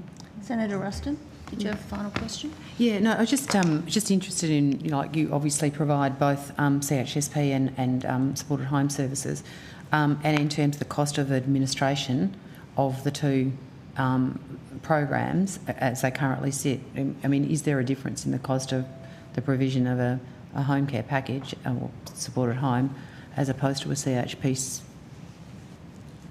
service? Well, if there wasn't under home care packages, there definitely is under support at home. The administrative requirements of support at home, the level of reporting that's involved is just astronomical. The level of detail we need to report on each individual service is crazy. And whilst it's useful for everyone to have more information, I don't think they need that much information, nor do I think they're necessarily getting the best quality information because they're asking for more than people can reasonably provide. Thanks. And, I mean, the only other one is, do you have a lot of people that are currently receiving CHSP that have been approved for a home care package or a supported home package but haven't received it as yet? Yes. About 18% of our clients are waiting. 18% 18% of our of it, yeah. 23,000 are waiting for a supported home package. They've been assessed and waiting. Okay. We also have about 4% that are in receipt of a package but also get CHSP. Yeah, because so for instance, somebody who's getting a 60% package who may... Because of the gap, yeah. But also the cottage respite component, that's not part of supported home either. So across our network, we surveyed providers and, varies anywhere between 5 and 10% of their CHSP clients are, in fact, also on the waitlist for support at home. And so that means that CHSP is often having to step up and deliver a higher level of service because that's what they really need. But yes, anywhere between 5 and 10%. Is that captured anywhere in statistics? Where they are stepping up, the CHSP providers are providing a higher package than actually they're allocated for? Do you mean like the numbers of people that are waiting? So obviously if somebody has a greater need, then what they provide, the packages that have been approved is in the higher level, but CHSP is having to cover it. Is that actually captured anywhere in your statistics? Well, we've been capturing it ourselves internally, but I don't know if it's captured anywhere else. So that wouldn't be being fed into My Aged Care or anything in any way? I don't know. It is published how many people have a CHSP approval as part of the home care package data report, and that's the vast majority of people on the wait list. But in terms of the volume of services that are being delivered to those people, I'm not aware that that's centralised anywhere other than with each individual provider. So there could be a massive gap that just suddenly appears if this was to transition straight in. Can I just ask, what is the average time that somebody accesses CHSP in your experience? Well, we can actually respond within a few days. No.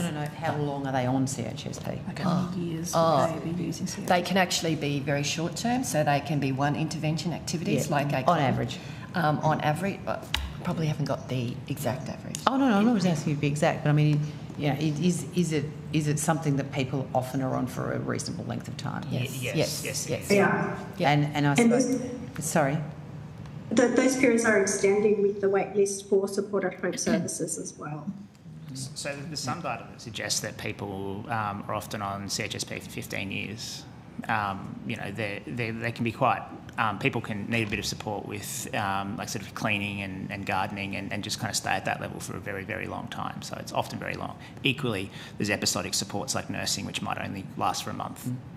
Yeah. And the luxury of CHSP is if you can get in early and maintain them at those low level, often that delays their actual need for any more complex services. 100%. And there was a comment earlier that sometimes they transition straight from CHSP into palliative care, which was an interesting, that they don't need to go to the higher levels, which would reflect what you've just made, the comment you've just made. And 30 to 40% of the clients that come into CHSP for us actually are coming from GPs and hospitals. So without that, potentially you've got a challenge with the hospital system. That's right. Bed blocks. Right. Is everyone done? I'm done. Thanks. Okay. Sorry. Yes, Ms. Caracuso. Thank you. I was just commenting on the cost of compliance. I think it's been covered in the administrative burden, but I think it's important to note that the compliance requirements under supported home, in addition to the data that's required, have been quite extensive. The benefit for organisations like Home Care is that enables CHSP to have the same level of governance. So this is to the question earlier, what's the impact for smaller organisations? That burden is going to just increase over time, and I think it's something that needs to be flagged as we think about the transition as well.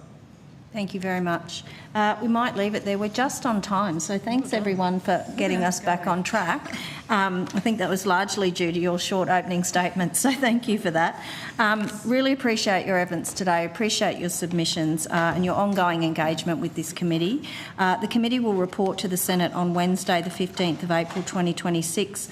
We've agreed that responses to questions on notice should be provided by close of business on 20 February 2026, but I don't think we took any questions on notice in this panel, so thanks very much. Thank you. Thank you. Thank you. I'm now going to welcome a representative from the National Aboriginal and Torres Strait Islander Ageing and Aged Care Council.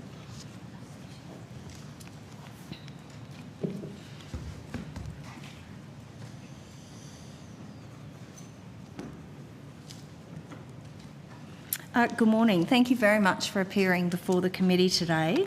I understand that information on parliamentary privilege and the protection of witnesses giving evidence to Senate committees has been provided to you. For the Hansard record, could you please state your full name and the capacity in which you appear today? Kim Whiteley, CEO, National Aboriginal and Torres Strait Islander Ageing and Aged Care Council.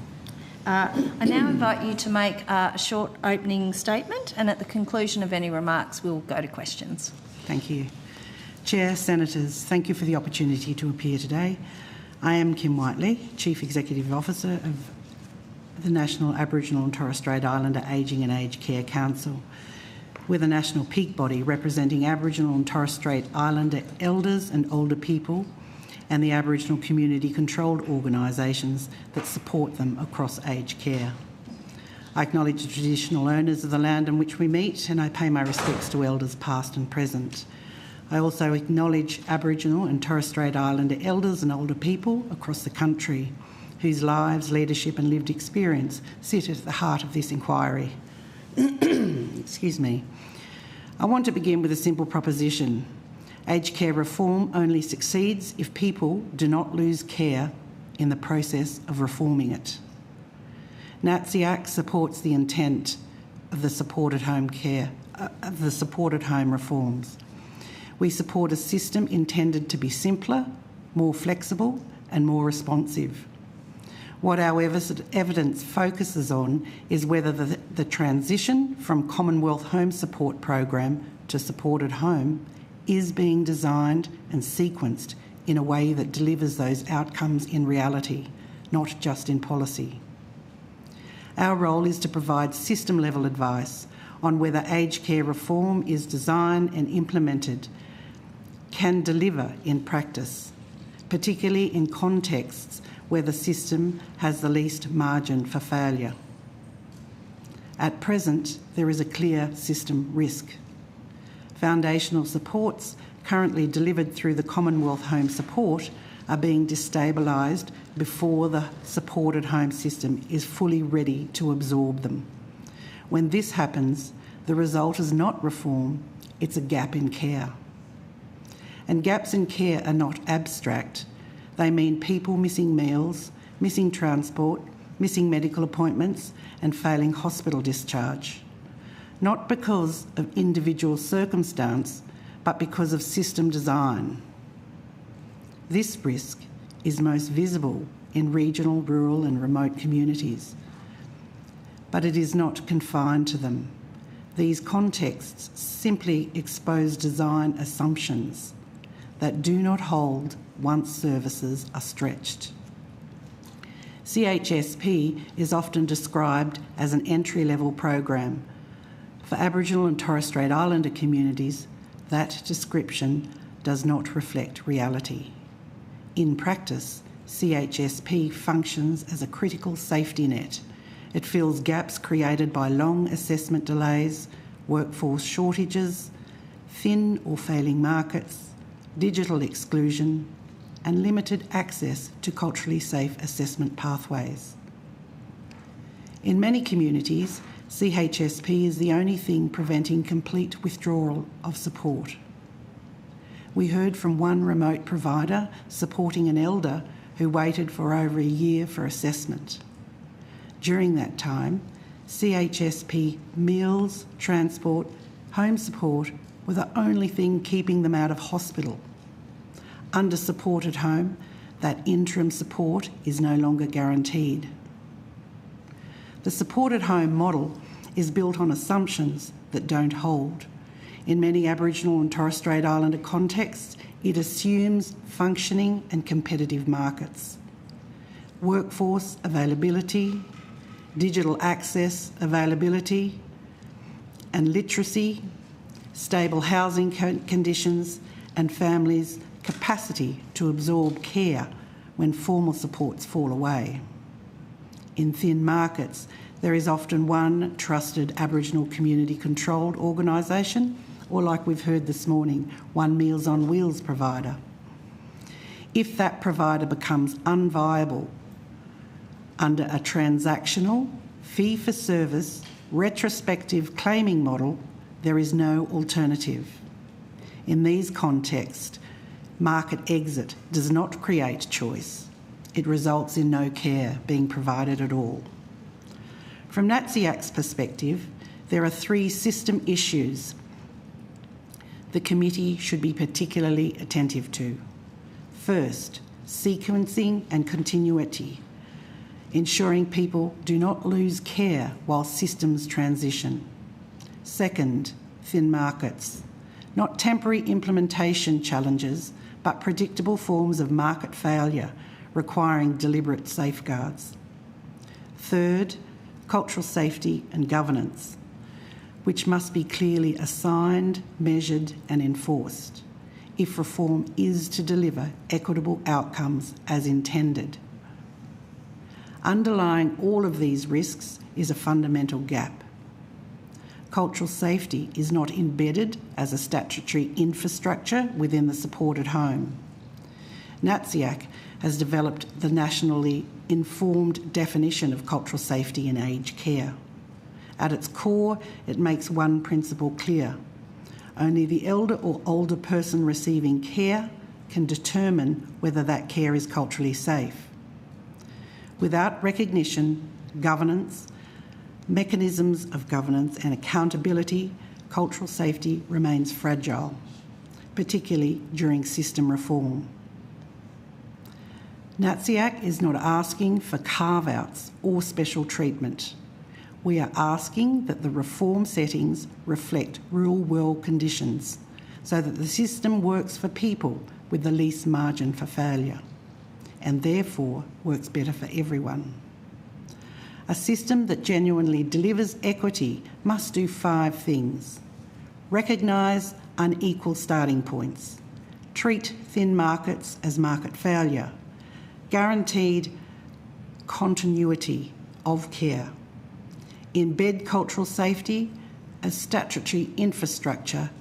And lastly, invest in Aboriginal community control ageing and aged care. This inquiry has a critical opportunity to ensure that aged care reform strengthens rather than undermines what currently works for Aboriginal and Torres Strait Islander people.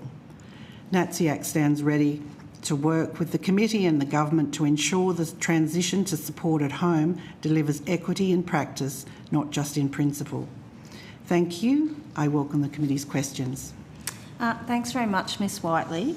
And thanks very much for the comprehensive submission that you provided to the committee ahead of time. Noting your comments about supporting the intent of the support at home transition, you said simpler, flexible and more responsive. And if I go to your submission, you talk about the fact that CHSP has played a critical and stabilising role in supporting Aboriginal and Torres Strait Islander elders and older people to remain safe, connected and independent within their communities. You've also note that CHSP supports day-to-day independence in ways that are culturally meaningful and protective. And then you go on further to say that there's a number of things that shouldn't be lost in the transition. You talk about community-controlled holistic models of care, flexibility to respond to urgent and unmet need, proportionate and context-appropriate regulation, and not risking the loss of core services. And I guess my question to you is it the case that CHSP is actually working well for First Nations communities, and is what we need a bigger investment in that service rather than simply transitioning it into support at home? Because it would seem to me that there are a lot of good things in this program that are working. From a Aboriginal and Torres Strait Islander perspective, and from our organisational perspective, our submission and preparation has been towards the transition. And so in that respect, I'm unable and can take on notice whether our membership really do favour a commitment to CHSP or the transition to support at home. Obviously, I echo the things in both the submission and in my statement today, that things are working well. It provides a great platform and safety net, the flexibility that we've heard earlier today. So I'll take it on notice if you would like a definitive answer on which one is going to be better as opposed to what is needed during the transition. And I think, I guess that's a key question for us, because whilst, you know, the government has said not before, it certainly hasn't said when, and it hasn't said definitely. And I guess a starting point for us in this inquiry, certainly in the early stages, is to actually ask the question, if there's something that's working well, should we actually be throwing it out, or actually should we be investing in it more so that it continues to assist those people? So I guess what I'm hearing from you is CHSP is working well, and there are certainly many things about that you wouldn't want to lose in a transition to support at home. Absolutely, that's the case. Yeah. And I'm very happy to take, you know, if you have further information on the two options, that'd be great. But I'm certainly, that's good to hear that. You talk about in your submission that providers consistently identified several CHSP funded services as fundamental to elders and older people's wellbeing, and that are at high risk under the support at home model. I'm just wondering if you could elaborate on that a little bit more. In some remote and very remote communities, an Aboriginal community control provider may be the only provider of service. An Aboriginal community control provider not only provides ageing and aged care services, they cover across the domain of health, from primary health care services to chronic disease management to child and health and wellbeing, and also healing and plenty of other areas as well. So in that context, those service delivery and opportunity for access is limited to what can be provided. The intent of the reforms, our concern is whether the design and the sequencing fit that in practice. You also talk about in your submission that CHSP has enabled flexibility, and you wouldn't want that flexibility to be lost in any transition. Could you maybe speak a little bit more in a practical sense as to what sorts of flexibility CHSP currently provides and what that looks like in practice? I just note for the record again that we're not a service provider, but what we hear on the ground from providers is that we can that elders and older people participate in group settings, in individual service provision, as well as other activities on a community level that provides and affords that flexibility under CHP that it doesn't when it's aligned to support at home and individual care. Mm-hmm. Thank you. I understand that Senator Cox has some questions, so I might pass on the call, and I can always come back to me if we have time. So, Senator Cox. Thank you very much, Chair. Thank you very much for a hearing today. The government is committed to that the National Aboriginal and Torres Strait Islander Flexible Aged Care Program will remain as a separate specialised program providing culturally safe aged care services to older First Nations people during this period. Can you speak to us about the importance of maintaining that? NATSIFAC funding, Senator Cox, as opposed to the CHSP, is that your questioning? Yes, thank you. The NATSIFAC funding is another domain that we didn't look at in relation to this particular piece of work. However, I can speak to the fact that it is the most in demand and also capped for providers providing services to First Nations people. And so, like the aged care system with packages, that cap is not an equitable way for lifting the accessibility for providers to participate within service delivery, but also for elders and older people to access services available to them. Okay, what I'm trying to understand is, that in your submission, so just as a follow-on from that, you've stated that you don't oppose the reform as a matter of principle, that you would like to see a staged, safeguarded and culturally responsive transition. So I suppose for me it's explaining what does that look like, and are there learnings from the NATSIFAC funding that exist that essentially could ensure that we have a staged, safeguarded and culturally responsive transition as part of that? Sure. The perspective that we hold strongly is that to protect the continuity of during the transition, which means readiness and wait times, accessibility to services, and as the previous speaker mentioned, the integration of those services from point of hospital to home care and across the services. That's great. Thank you very much. Thanks, Chair. That's all for me. Go back to your questions. Oh, okay. I wouldn't mind unpacking a little bit more, Ms Whiteley. If you were to look at the service providers that you deal with in your space under your banner, and taking your point that you're not a service provider, my apologies for phrasing my earlier question in that way, are the majority of people delivering services or organisations delivering services to First Nations people and community, are the majority of them at the moment providing CHSP services or supported home services or both?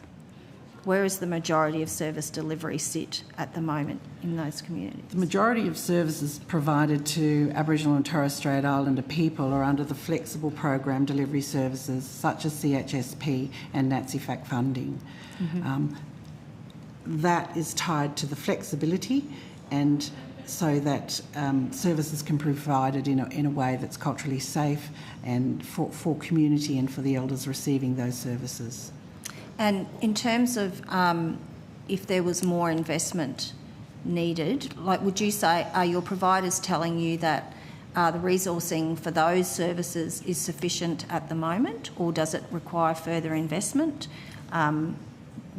What is the state of play, I guess, in terms of the availability of service? Yeah, we're hearing that that services need to be funded to a much higher degree than they currently are, particularly those previously mentioned, particularly the NATSIFAC funding, which applies and allows for the flexibility and delivery, particularly in remote and regional areas as well.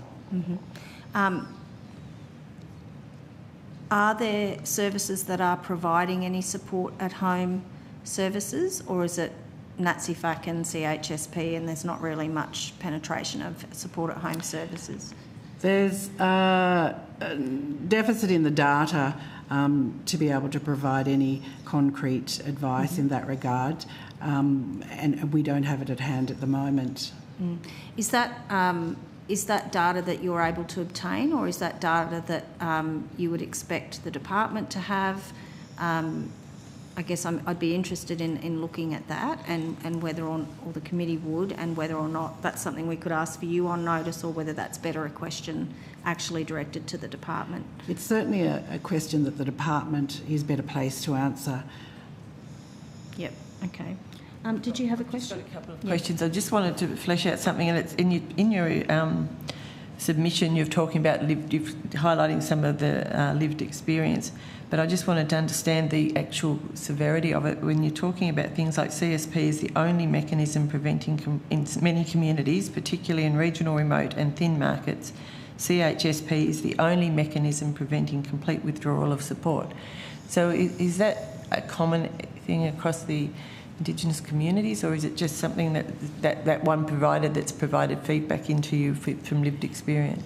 It is a common message that we're hearing from our First Nation providers, but also from our elders and older people, because of the uncertainty around the systemic changes. A lot of people, there's a fear to progress and expectation around waiting times, co-contributions. There's no clear information about that, and the people who are providing CHSP services aren't able to provide that information as well, because we don't know what's going to happen once the transition date occurs, or we are not involved in pilot programs to see what that transition will look like and whether accessibility of care or to care will be enhanced or decreased.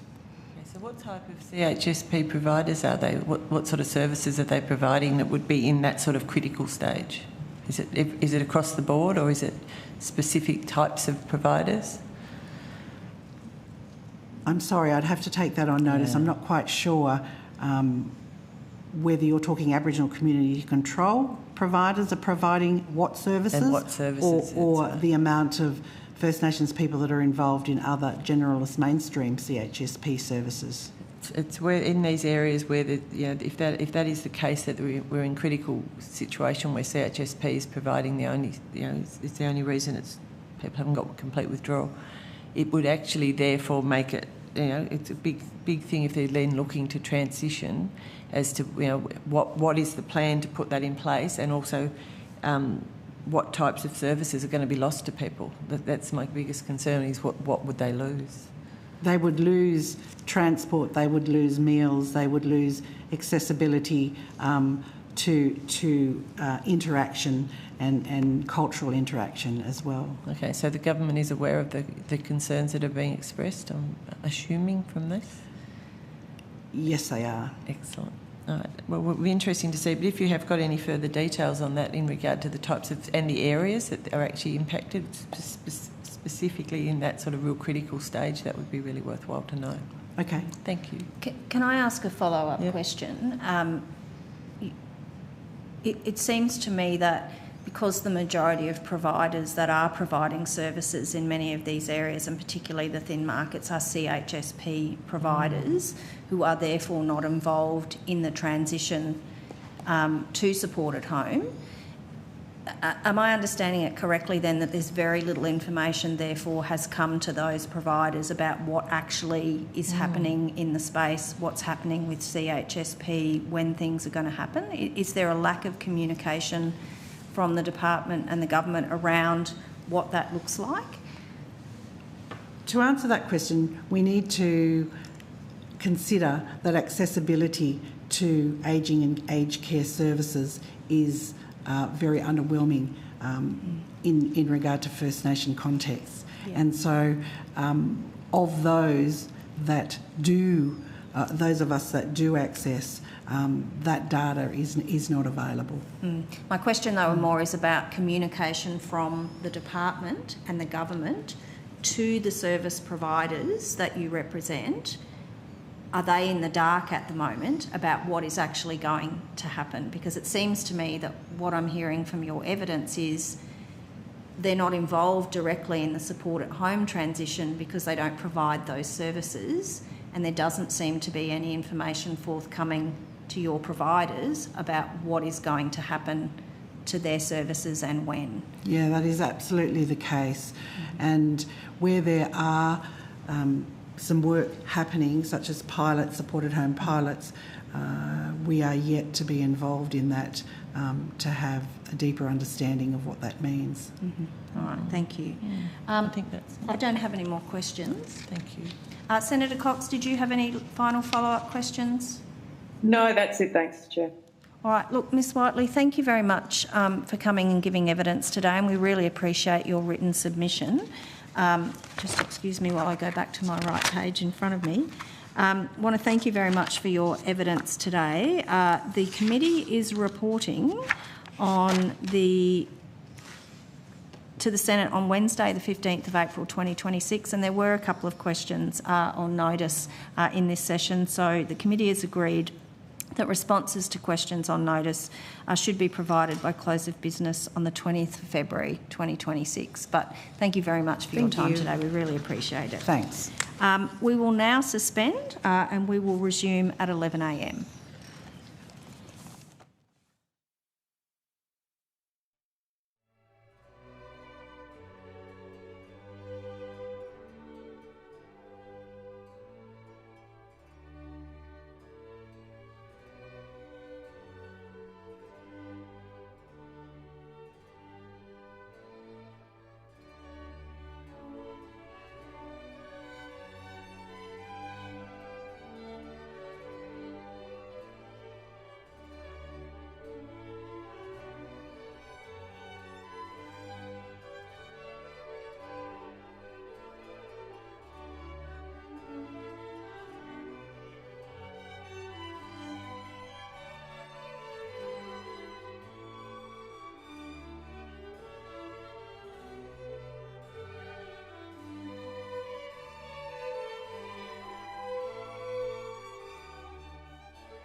Welcome the Inspector General of Aged Care via video conference. Thank you very much for appearing before the committee today. The Senate has resolved that an officer of a department of the Commonwealth or of a state shall not be asked to give opinions on matters of policy and shall be given reasonable opportunity to refer questions asked of the officer to superior officers or to a minister. This resolution does not preclude questions asking for explanations of policies or factual questions about when and how policies were adopted. Commonwealth officers appearing today are also reminded of the Senate order specifying the process by which a claim of public interest immunity should be raised. A copy of the order is available from the Secretariat. For the Hansard record, could you please state your full name and the capacity in which you appear today? My name is Natalie Siegel-Brown and I'm the Inspector General of Aged Care. Thanks very much, Siegel-Brown. I'm just going to invite you to make a short opening statement, if you have one, before we go to questions. Thank you, Senator. And thank you to the committee for the opportunity to speak. I am really worried this transition could blow up what we have in place to keep people at home and connected to the community. That's what this new Aged Care Act is all about. CHSP is the primary opportunity we've got to realise that objective under the Act of enabling people to age safely and independently at home and remain connected to their communities. But also for the budget, it reduces really avoidable demand for residential aged care. As you would know, in the last financial year, CHSP supported nearly 840,000 older Australians. That's more than half of the entire aged care population. Yet CHSP is only 8% of the total Commonwealth budget for aged care, unlike Resi, which is 61% residential care, I should say. Yet we're on the cusp of significant structural change without any clarity about why we're doing it, the evidence base, or any model to support a safe transition. The proposal is to merge it into Support at Home, which from my perspective, is a program that is predictably bearing out serious problems in practice. Why would we merge these two programs before we've ironed out the issues with Support at Home? My inbox is becoming flooded with some of the problems we are now seeing as predicted about the impact of co-payments. So I don't understand why we're undertaking the transition at all. And if no one can explain the rationale for the transition 18 months out from D-Day, then should we be doing this transition at all? Because if this transition is mishandled, we risk losing the program's breadth and its very ability to delay entry into high acuity care, like residential aged care and like hospitals. CHSP plays a really important role in keeping people out of hospitals. We risk longer wait times, accelerated deterioration, and we're going to put further strain on a residential aged care sector, which we know already is unlikely to meet the demand of the next few years. But we also risk undermining the intent of the Royal Commission, and most importantly, we could be creating real preventable harm to older Australians who want to age with dignity in their own homes. So right now, providers, workers and consumers are facing profound uncertainty about the transition of CHSP into Support at Home. They have no certainty about the timeframes or the certainty of its core strengths. And that uncertainty right now, 18 months out from July 2027, is already constraining availability. People are wondering what the viability of their service is. Issues like unclear end-of-life arrangements, capped home modifications, funding, and a potential to shift to a rigid co-contributions fee-for-service model. All of this could actually end up prematurely driving people into residential aged care. But before I finish, I just want to say that the flip side of all of this is that if we actually take a chance to strengthen the preventative impact of CHSP, we actually could make the finite aged care bucket that we've got go further by slowing growth of people coming into that higher cost care. So if we get it right, it's literally the most immediate means that the government has to realise the Act's promise of helping people remain independent, connected and well for longer. Thank you very much, and I welcome your questions. Thanks very much, Ms Siegel-Brown. I guess my first question to you is, you said in your opening statement that you're unclear on what the basis for the decision around the transition is. Has the government or the department given you any modelling or any information underpinning or to demonstrate the evidence base for why the decision to end CHSP has been made? Thank you, Senator. I've received nothing to that effect, and to be really frank with you, I'd be worried if I'd received it and the sector and the public and community had not. I've received nothing about timelines, rationale, and I really want to emphasise that before the transition itself can even be orchestrated or planned, we need public information on the rationale and modelling assumptions for that transition decision. I literally have no details about how or what the transition will look like, and it scares me that less than 18 months out from the drop-dead date, we have no idea on really simple stuff like how it will be staged, how it will be achieved without consulting older people in the sector on the implications. And you could say to me, look, it's all yet to come, but we're so late in the piece and we know how much consultation needs to happen. And my concern is that if we don't have that information soon enough, that consultation will end up being consultation on a foregone conclusion. We've heard evidence from a number of witnesses this morning. We've heard from Meals on Wheels, who've told us that they couldn't actually operate under the support at home model, that the post-service funding as opposed to block funding before services are delivered would mean it would be impossible for them to deliver their services. We've also heard from First Nations at NATSIAC saying that CHSP is actually delivering very well for a number of First Nations communities, particularly those in regional and remote areas. And we've also heard from a panel of providers this morning who haven't necessarily said that the transition shouldn't happen, but they've certainly said that there are core components of CHSP that need to be retained, such as block funding, making sure that service provision happens in thin markets and the flexibility that that provides. I guess my question to you would be, are you hearing from people and providers that people would actually like to retain CHSP? And if that's the case, could you maybe elaborate on that a little and then just come back to that other statement that you made about actually the opportunities that we might have if we invested more in CHSP? Thanks, Senator. That's a really good question with lots of parts. So I'll try and reach all of those. Please just prod me along if you need me to.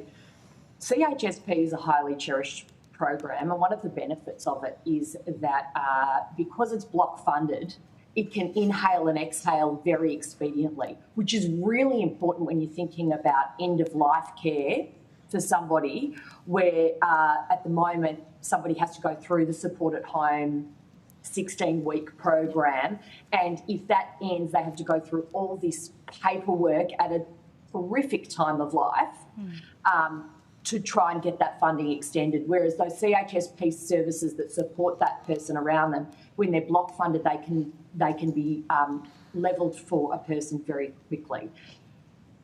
The grave concern I have is that demand for CHSP greatly exceeds supply at the moment. With the continued uncertainty, that's only going to get worse because providers will just shut up shop if they've got no certainty as to their funding.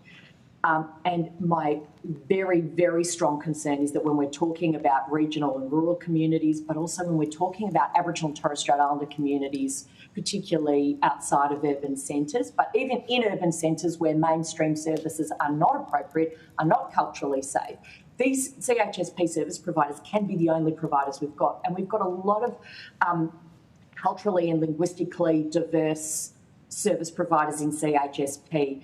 If they disappear, we lose that core of culturally tailored programs. And in those thin markets, and I'll refer to thin markets as not just being those markets that are regional or remote, but those that are specialised for people's culturally safe needs, particularly the trauma-aware and healing-informed services. Many instances for particular groups of people, that is the only service that they have available. And it is a very, like those services in those regional rural areas, they're part of the community. We are going to lose a key part of the community that will keep people connected in those really hard to reach places. Now, there is a thin markets grant under support at home, but of course we've got no clarity as to whether our CHSP services will be part of that. And the other thing that I'm really, really worried about is that because we don't know whether CHSP service delivery will be part of the co-contributions model, are people going to have to pay a co-contribution? Now, let's remember a whole bunch of these CHSP services provide that much broader suite of promises under the new Aged Care Act around keeping you in community, taking you out and making sure that you are a part of society. Now, those what we call non-clinical needs, they are the ones that attract the big co-contributions, whether you are a fully funded retiree or a full pensioner. That's the most expensive category. So we could actually be talking about services that are going to become from the most used and most loved to the most disincentivised by virtue of the highest co-contribution. We certainly heard from earlier witnesses this morning that one of the advantages of the block funding is, and because they can flex and, you know, services go up and down, that CHSP providers in many instances have the flexibility also to waive payments from people who are the most vulnerable. And I expect that, you know, under a support at home model that wouldn't be able to happen in the same way. Would that be your understanding? Absolutely, Senator, but also, as I said in my opening statement, we have so many problems that are already very much showing their face with support at home around this co-contributions model. Senator, people are writing to me saying they can no longer afford their continence pads. They can't go out in public because they've got no way of ensuring that there won't be any bladder or bowel leakage. I've got people constantly writing to me saying they can't get showered because of the co-contributions model. These are things we predicted would happen and they're bearing out in practice. So if we merge CHSP into a program that has those problems, where will we be? That's really important evidence, and I do note that we also have a parallel inquiry where we're going to be looking into support at home and those co-contributions, so we'll certainly be coming back to you to get some more evidence around that. One thing that I've certainly heard from smaller providers, people who are only providing CHSP services and aren't sort of larger providers that provide CHSP and support at home, is that under the support at home model they actually wouldn't be viable, and some of them have either exited the market or have indicated that they will be. Is that similar information that you're getting from smaller providers, and particularly those that are CHSP only? Senator, that is very much aligned with what I'm hearing across the board, and I'd have to say to you it's not just small providers either. Okay, thank you. I might share the call. Senator Ruston, are you? Yeah, sure. Thank you very much for your testimony. It was very, very useful. I'm just, one of the things that has been sort of bothering me, apart from, you know, the very obvious stuff that you've just put on the record around the inability to actually transition when we don't even know what we're transitioning to, let alone having a sensible time frame.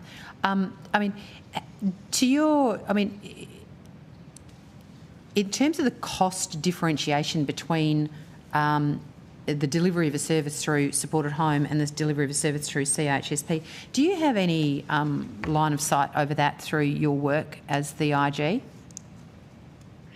Senator, this is something I'd very much like line of sight on, and I will be continuing to pursue. We have no evidence around economic modelling at all, and perhaps I'm surmising where your question's going here, but what I think is desperately needed is, before we even consider whether we do a transition at all, we need to do a cost-benefit analysis of the preventative impacts that CHSP has in keeping people out of residential care for longer and out of hospitals for longer, before, and then compare that to the impact of them going to residential care sooner, even if we were just looking at the narrow remit of the aged care budget and no other budget. And that's why some of these cost comparisons, but also that economic modelling, is absolutely indispensable before you start thinking about this change. Yeah, because I mean, one of the things that other witnesses have alluded to is that you've got this big transition of the 200,000+ older Australians that are transitioning across to supported home and the complexities of all that. At the same time, you've got 800,000+ people on CHSP. If there is some sort of merging into a single program, where do those 800,000 people end up? Do they end up on the end of the wait list, getting nothing? Because we already know that there are a lot of people who are currently waiting for the package that they've been assessed as needing, who are on CHSP. So is that the kind of work that would be an appropriate thing for the IG to undertake, that cost-benefit analysis work that you've just described? Senator, some cost-benefit analysis work is already on our forward work plan, and that's something we've started work on right away. On CHSP? Well, we're looking at elements of CHSP because there are a few things that we are looking at that could actually have, we think, if you took the aged care funding bucket as it is, didn't increase it, but looked at where you could invest to keep people at home the longest, I have no doubt that there would be CHSP elements in there. There may be some other elements as well. I can tell you, for example, that there has been work going on, it's not yet published, that home modifications, some particular home modifications, can save up to 40% of direct care costs. So particular elements of CHSP, there's already evidence out there that it could save a lot of money at that other end of the program. Senator, you raised wait times. That is something we are monitoring. But at the same time, one thing I'm concerned about with the merger of these two programs, without any further detail, is we know that demand well exceeds supply and there are wait times for CHSP right now. Are people going to have to get reassessed? And if they get reassessed, then how long is that wait time? And how long are they going to have to wait for that assessment? This could blow wait times out further, and the stories I'm getting about people's deterioration before they can get reassessed when their needs have improved are absolutely heartbreaking. Yeah. No, look, thank you very much. Can I just ask a clarifying question? No, go. Ms Siegel-Brown, just in relation to that cost comparison, cost-benefit modelling work that's underway, do you have a timeline for when you expect that will be completed? We're still doing the scoping, Senator. I would really love to be able to give you a timeline on that. I'm looking at how comprehensive it can or can't be. So bearing in mind I'm an oversight body, this will become a tool against which I will be holding the department accountable for the way in which expenditure is occurring. So are we talking 12 months, 2 years? Look, I wouldn't want it to go more than 12 months. Yeah, okay, great, thank you. Please don't hold me to that because I'm despite my Productivity Commission history, I'm a lawyer, not an economist, so I wouldn't want to put a time frame on those things, but I would like it done sooner rather than later, even if it's at the highest level. Yeah. You know what I mean? Like not super detailed. All right. No, that's helpful. Thank you. Thanks, Senator Weston. Look, I find it, your opening statement sort of basically answered every single question I was going to ask you. So that's fantastic. Thank you very much. Really appreciate it. Okay. I'm going to go to Senator Cox. Thank you, Chair. Thank you, Ms Siegel-Brown, for appearing today. I just want to go back to some of the language that you used in your opening statement. And one of the things that you said was that this is coming to a drop-dead date. Now, the information I have in front of me is that government, and particularly the minister, have never used that. We have used the language of no sooner than that date. So I think that that's a serious mischaracterisation in your evidence and borders you misleading the Senate in this inquiry around language that does matter for a sector that has a lot of anxiety. when people in high-profile positions use that type of language. Drop dead date is not what the government have said. Is that correct? Absolutely accept what you've said, Senator Cox. So it is actually no sooner than. Is that correct? Well, the date of no sooner than is causing huge anxiety as well. That wasn't my question. My question was, you've used the language of drop dead date, which is not correct. Not only has it mischaracterised, but it may be misleading this inquiry around, that's actually not what's happening. And as someone of your position... I've misspoken. Let me say drop dead decision. Senator Cox, I'm just going to remind everyone on the committee that we do need to treat all witnesses with respect, and I would like to give Ms Siegel-Brown an opportunity just to finish her answer around the concerns around the lack of clarity around a date. Ms Siegel-Brown? That was not the question. My question was that the statement that she made is a mischaracterisation of what's being used. So Senator Cox, you are correct, and I absolutely accept how you've corrected me. Thank you very much. I should have said drop dead decision. It appears to be a done and dusted decision that it will move. Thank you for the clarity. My question then is, in your capacity as the Inspector General, have you raised any of these issues, meetings, briefings, notes up to the Minister's office or with the department directly? Yes, Senator. Extensive list, sorry, just to clarify. You've given us a lot of information in your opening statement. Yes, Senator. So if you go back to the 2025 Royal Commission report that I wrote on the government's implementation of the Royal Commission, a lot of these issues are raised there, and in fact my submission to this inquiry re-quotes a number of elements of that report, and as you might be aware, that report was with government for 3 months before it was tabled in Parliament. I've also raised a couple of these issues in my recent review of the My Aged Care system, and I have briefed both the department and the Minister on both reports.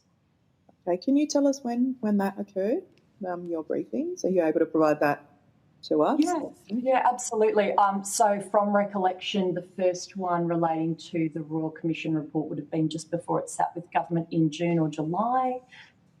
The one relating to My Aged Care would have been in approximately September last year. Okay.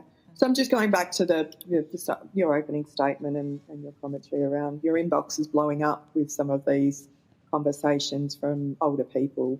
And I'm just, I'm concerned that, we've had 2 or 3 now periods of Senate estimates, which I've seen you sitting in with us, but I don't remember the level of detail. And my concern is that when older people and people receiving CHSP and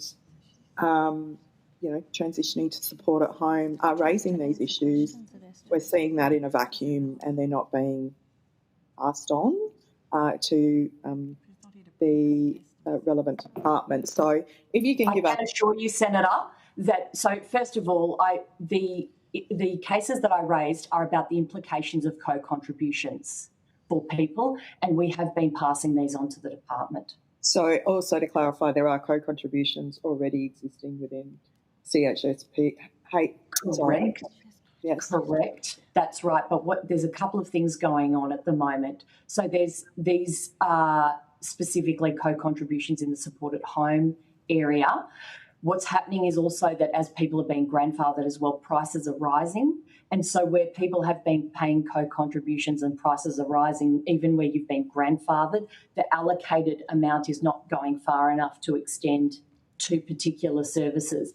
The co-contribution rates that are applying, and I'm speaking mainly here, of course there may be some exceptions of which I'm not aware, but mainly in the support at home category, when you're starting to talk about the full pensioner levels of co-contributions. They are much higher than CHSP for those community style services opposed to I'm talking about non-clinical. Okay, thank you for clarifying that. I was just about to say, is that across the board? But thank you for clarifying that bit. That's all from me. Thank you, Chair. Thanks very much, Senator Cox. Ms Segal-Brown, I am interested in just returning to the comment that you did start to make. Could you just clarify for us or elaborate on what the lack of certainty around the end date for CHSP, what that's doing in terms of provider concerns?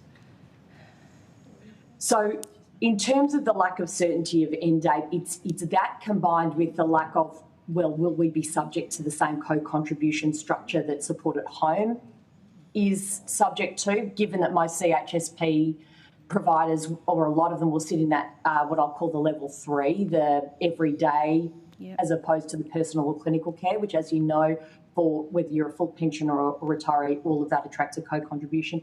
It's the lack of understanding whether the integrity and so CHSP is such a flexible program. There's so many different things it offers. Will that all be cut back and they'll not, what they offer will not be included within the scope? There's a whole range of things around that decision making where people are saying, well, if this decision's been made, if it occurs in 2027, which is how it's feeling and sounding to people, I absolutely take Senator Cox's point that it won't happen sooner than, but there is a sense that it's going to happen in that year, then people are saying, well, is it really viable for us to remain here? And so some people are choosing to shut up shop now. Okay. Thank you. Senator Ruston, do you have any more questions? No, I just wanted to thank the IG for some very good testimony. Thank you. Yeah, thanks very much, Ms Segal-Brown. And as I did allude to earlier, no doubt we'll hear from you in our other inquiry into Support at Home and what's going on there. Thank you very much for your evidence today. The committee will report to the Senate on Wednesday, the 15th of April 2026, and we've agreed that responses to questions on notice should be provided by close of business on 20 February 2026. I don't think you took any questions on notice in this panel. So thanks very much, and I'm sure we'll see you at estimates next week. Thank you. You will. See you next week. Thanks. Bye. I'm now going to welcome representatives from the Department of Health, Disability and Ageing.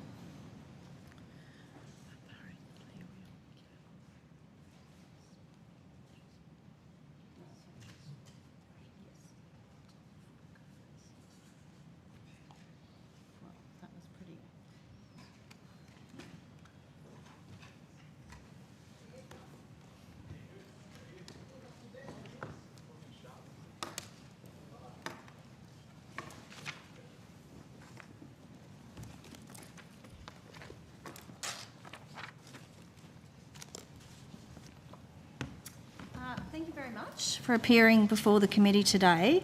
As there is limited seating, it looks like you already know this, but I'm going to read it anyway. I ask officials to treat this session like an estimates hearing where you only come to the table when relevant lines of questioning are underway. The Senate has resolved that an officer of a department of the Commonwealth or of a state shall not be asked to give opinions on matters of policy and shall be given reasonable opportunity to refer questions asked of the officer to superior officers or to a minister. This resolution does not preclude questions asking for explanations of policies or factual questions about when and how policies were adopted. Commonwealth officers appearing today are also reminded of the Senate order specifying the process by which a claim of public interest immunity should be raised, and a copy of the order is available from the Secretariat. For those of you that are at the table, for the Hansard record, could you please state your full names and the capacity in which you appear today? Sonia Stewart, Deputy Secretary for the Aged Care Group. Hi, Greg Pugh, First Assistant Secretary of the Access and Home Support Division. And Julia Atkinson, Assistant Secretary, Home Support Operations Branch. Do any of you have any opening remarks that you'd like to make before we go to questions? No, thank you, Chair. No. Okay. I might kick us off. In estimates last year, you told us that you didn't have any modelling or plan for how CHSP will go into Support at Home. We've certainly heard from numbers of witnesses today that they have no information that they've received from the department or the government about the potential transition of CHSP to support at home. And as you would have heard, we've just heard from the Inspector General that they haven't been given any either. So I guess my question is, since we last spoke, has the department done any modelling in relation to transitioning CHSP to support at home? So I might start off with the answer to that question, and to the extent that it goes to in terms of government intentions and what government has said.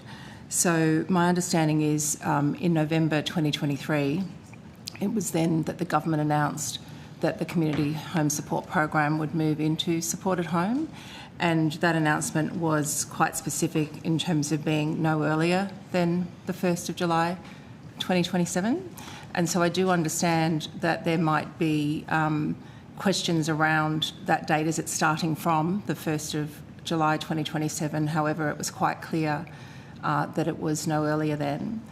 The other thing that I think is important in terms of government commitment is, that has been said many times, is supporting older people to stay in their home for as long as they can and as long as that they want to, and that's been a real tenet and focus of these reforms. The 1st of November 2025, when the new Act started, did commence this journey in terms of Community Home Support Program into support at home, and Ms Atkinson can talk about that in terms of registration, quality standards, changes, as I understand it, to the service provision list. And I think I think I might just leave it at that, but I think in terms of the context, the other thing I would say is that there has been and continues to be consultation, particularly with the Advisory Council and the Council of Elders, around the transition of this program, which is, as you would be aware, government's biggest grant program into it. So I'd like to just ask Ms Atkinson to talk about what happened on the 1st of November, because I think that is important in terms of part of that journey, and then specific more information. Ms Atkinson, before you respond, I understand the government's intentions. I understand what the government said. The committee's all aware of the dates and when the government said not before. We know all that. The question that we're trying to get an answer to as a committee is, has the government or has the department modelled support CHSP into support at home? So we've got data in our submissions that tells us that delivery of CHSP is significantly more cost efficient than same services delivered under support at home.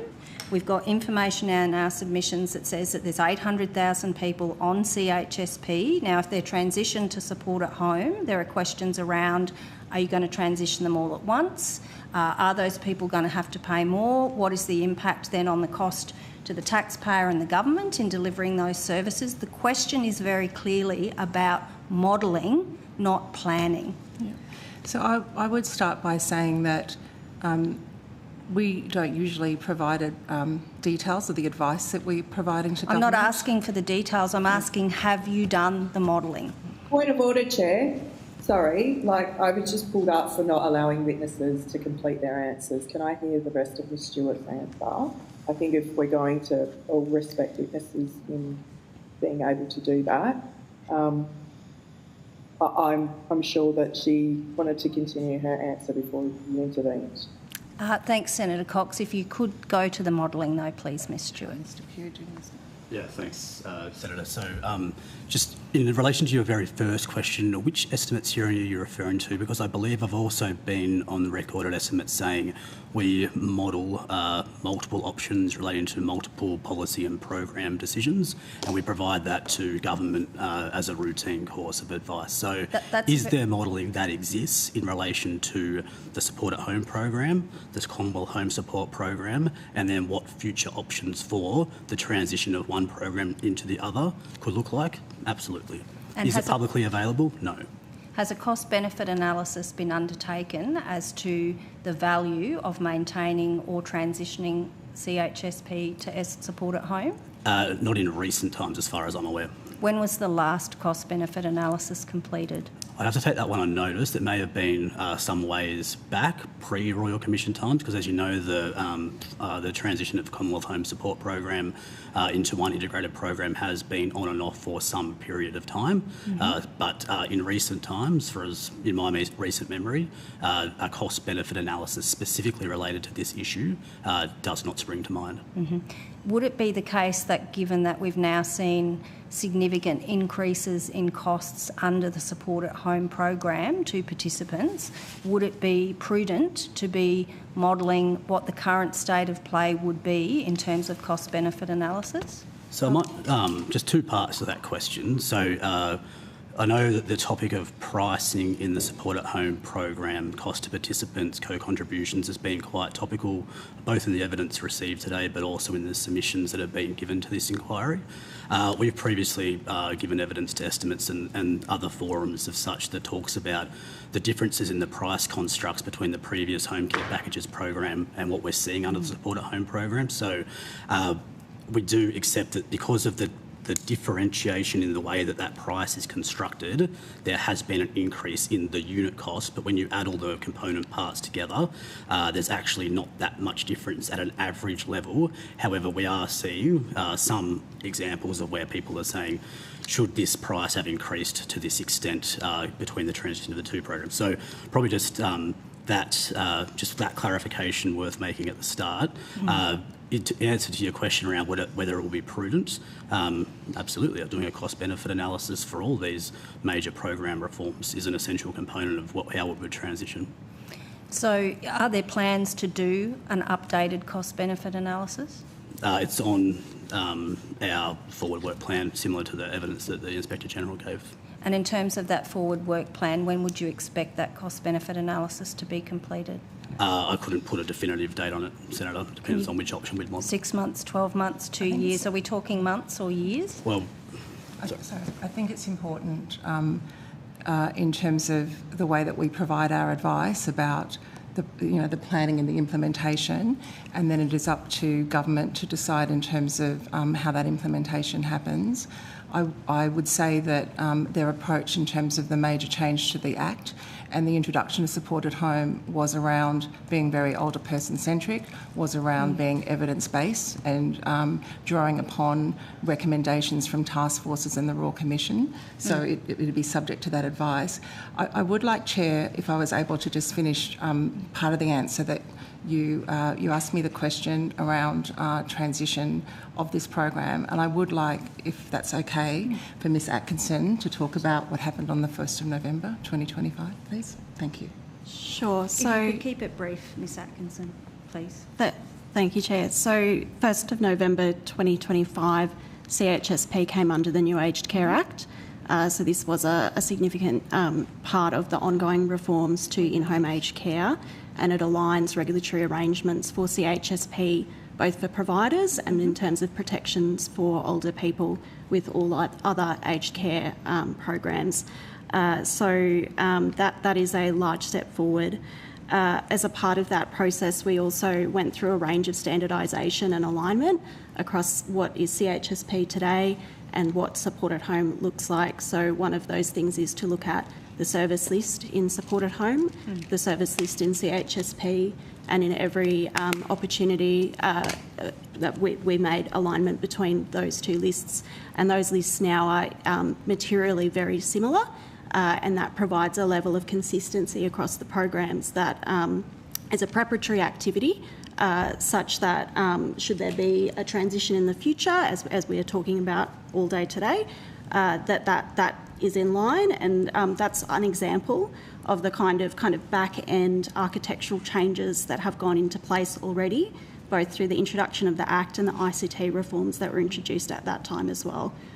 Thank you. I guess one of the things that's come out very clearly in evidence from other submitters, and certainly in the submissions that we're receiving that we haven't talked about or we haven't heard from people today, there's a very clear through line that providers and older people have no certainty whatsoever. And in fact, Ms Atkinson, you just said, should a transition happen?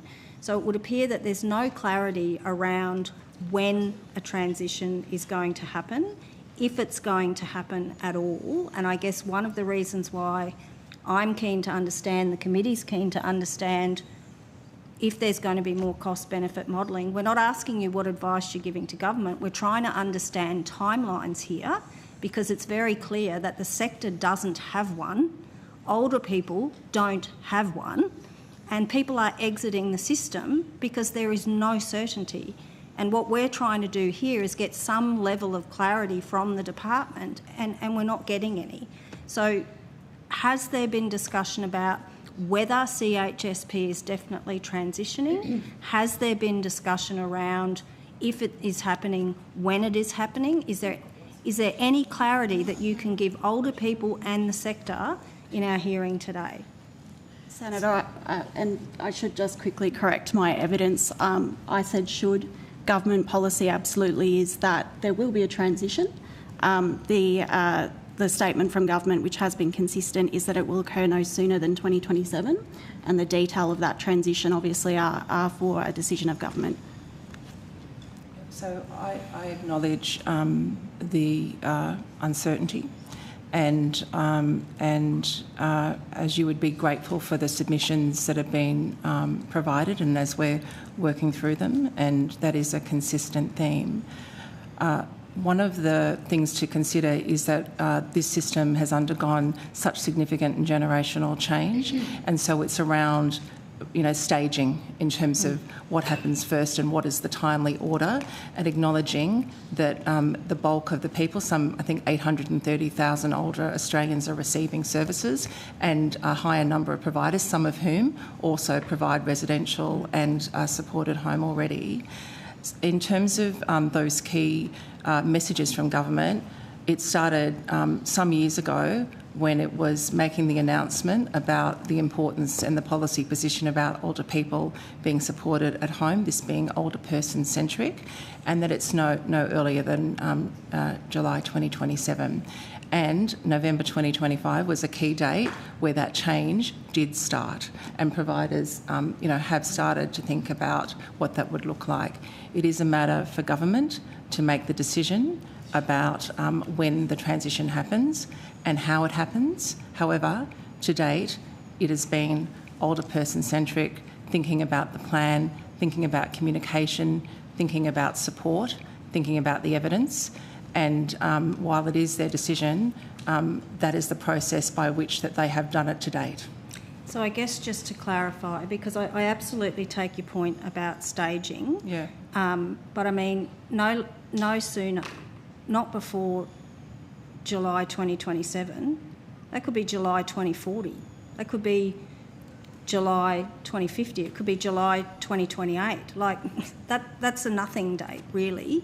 And I guess what I'm trying to understand, and what providers and older people are trying to understand, and I appreciate that you're not the government and it is a decision of government, so maybe I'll just ask this question before I go to Senator Ruston.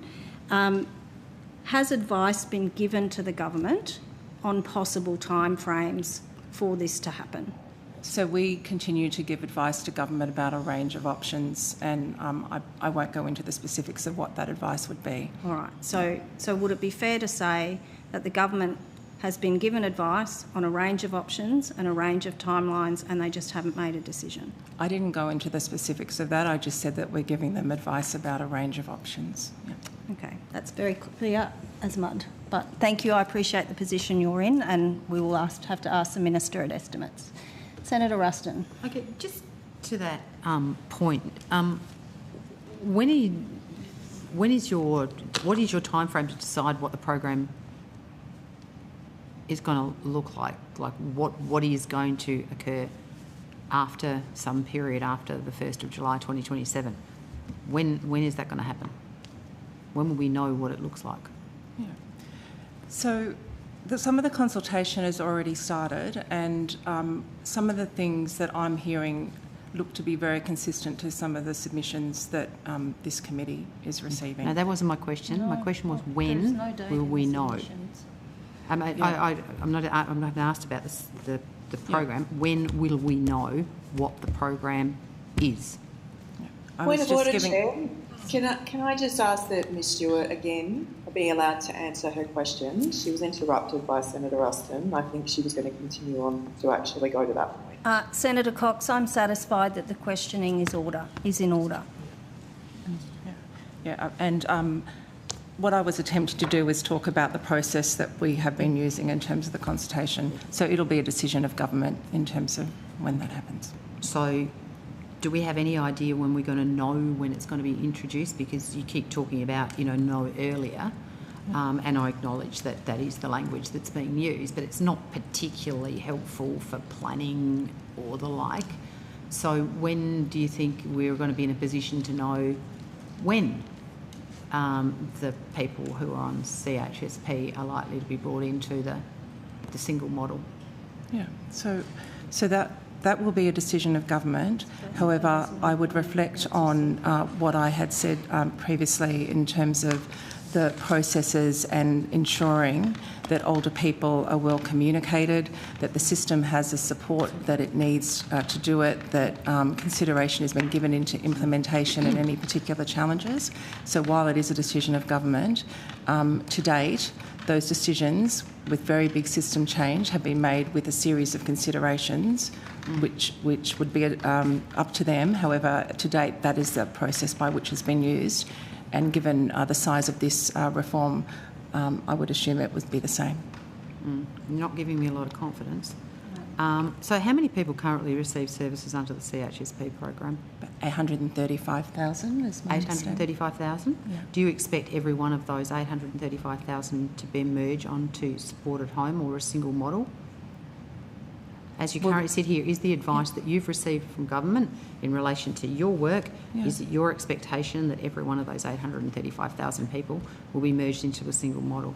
So the government commitment is no earlier than 1 July 2027, that program and those participants.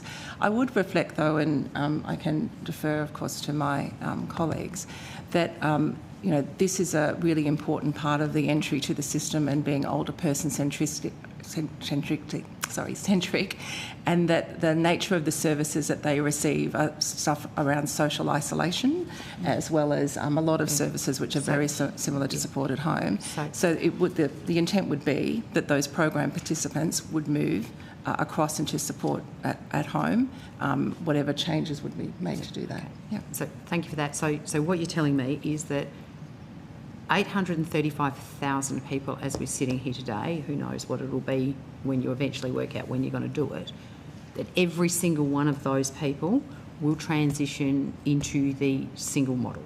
That's what you've just said to me, is that correct? Is that what your expectation currently is in relation to the advice that you've received from government about their policy position in relation to people who are currently on CHSP, that you are working towards a single model where everybody will be on supported home when you bring this in sometime no sooner than the 1st of July 2027? Is that correct?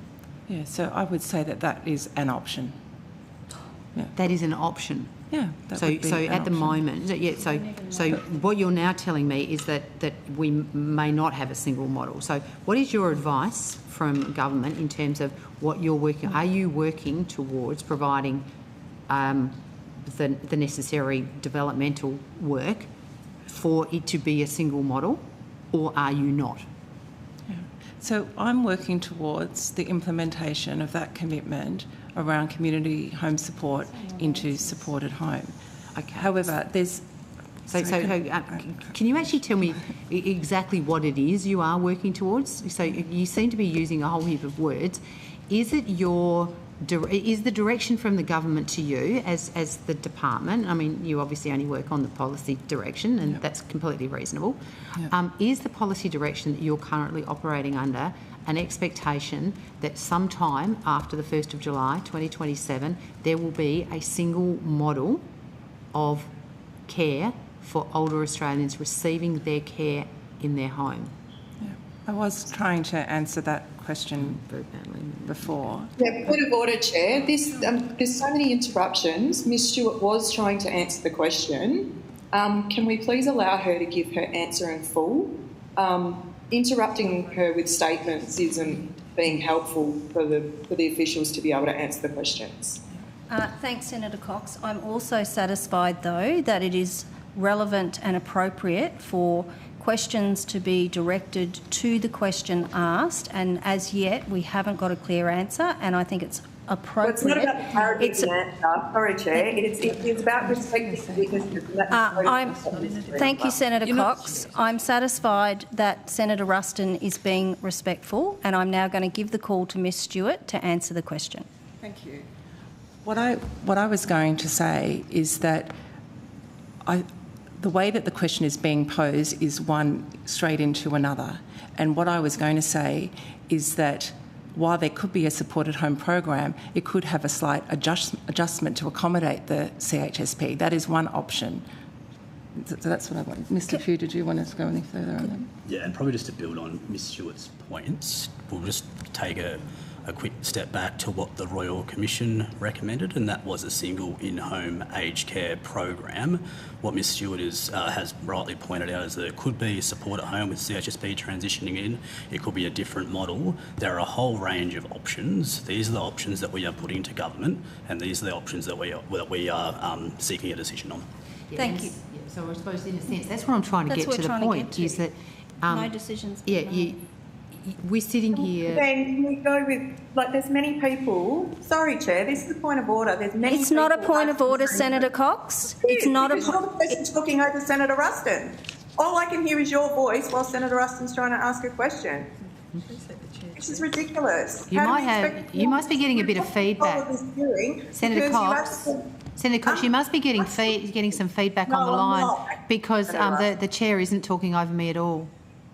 I can hear her. The mics are hot, so I can hear her with her commentary in the background, and it is very distracting to both to the officials but also the others listening online. Well, you're not in the room, so you can't. You don't know that, and I'm telling you, she is not speaking over me at all. No, she's speaking in commentary. I didn't say she was speaking over you. I said she was speaking in commentary. She's not doing that either. It is. She is. Stop gaslighting me. I can hear her. Can we just suspend for a moment, please?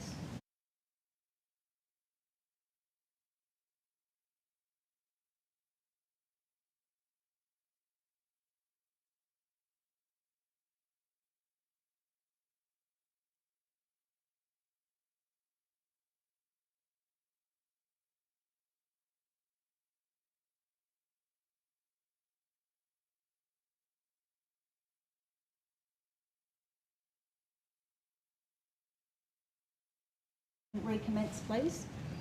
Thanks. Does the department expect that block-funded programs will remain under the new single program? Is that something that you are expecting and working towards? That is forming part of our advice, but I might hand over to Ms Atkinson. Thank you, Mr Pugh. So just further to some of the previous comments from Mr Pugh around the Royal Commission, I think it's probably useful to reflect back on specifically what the Royal Commission recommended. And the Royal Commission advised or recommended to government two things. One, that there be a single in-home support program, so one program. They also recommended that some of the services under that program be funded through block funding. At the time that the government responded to that Royal Commission, the government undertook to continue to consult and consider on what that final funding model may look like, and the government of today continues to do that. I'd reflect as well on the evidence presented earlier this morning from many stakeholders, and in reviewing some of the submissions to this inquiry, there are a lot of ways in which you could create a single in-home care program under supported home, lots of ways. Some of them advocate for retaining block funding for some service types but not others. Some advocate for block funding on a larger scale, and some advocate for no block funding and a consistent fee-for-service model under a packaged arrangement with individualised care. So these are some of the options that have been spoke about in the community amongst experts over many years and by the Royal Commission. I think reflecting on that optionality and complexity would give, I hope, some context to the advice that we will not go into any detail that we are providing to government, but some of the issues that we may need to consider when working through those options and what government's considerations might need to consider. Yeah.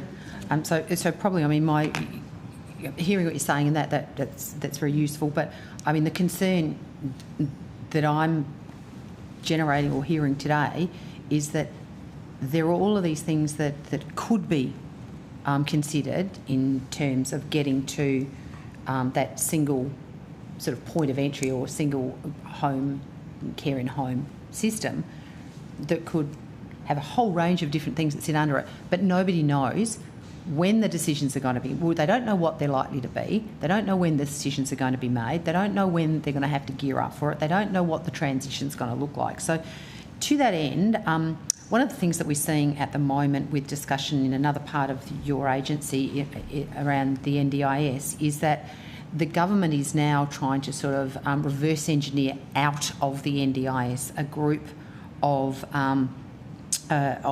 participants that are a lot of, it's largely around those with mild to moderate developmental challenges and sort of some of the more mild to moderate disability, and to move them back into that sort of community supported, state-based sort of community health funding model. So my question to you is, have you been having discussions with your counterparts in the NDIS about some of the implementation timeframes, the risks and the like, in order to be making some of the determinations or decisions that you're making at the moment? Yeah, so I wouldn't go into that area about the NDIS. It's not an area that I'm responsible for, and I'm sorry, not my question going was, to have you been speaking to them? That was all my question was. Beg your pardon? My question was, have you been having conversations with them about the lessons that they've subsequently learned, because they went for an all-in model and now they're trying to reverse engineer out. Yeah. Have you been having discussions with them? I was going to say that I won't be talking about conversations that I've been having and advice that is being provided. Oh, no, I wasn't asking for the advice that's been provided. I was just asking if you had a conversation or you're having conversations with them.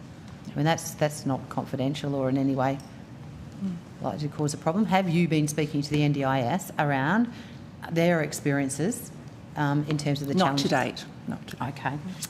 Do you have a transition roadmap prepared? I'm not going to go into the specifics of the things that we have prepared or not, only to say that we provide advice on a range of options to government about a range of implementation. I wasn't asking you what that roadmap was or the details of it. I'm just asking you if you have done a roadmap. There is nothing in breach of any convention that would prevent you from telling me whether you have. Well, as part of the advice that we provide on different options, there's different ways to implement over different timeframes. Yeah. Okay. Have you done any work on the impact of combining the programs on wait times and wait lists? That work has, I'll get Mr Pugh to talk about that, but that's already been considered. So that does form part of the suite of modelling that we've been undertaking, yes.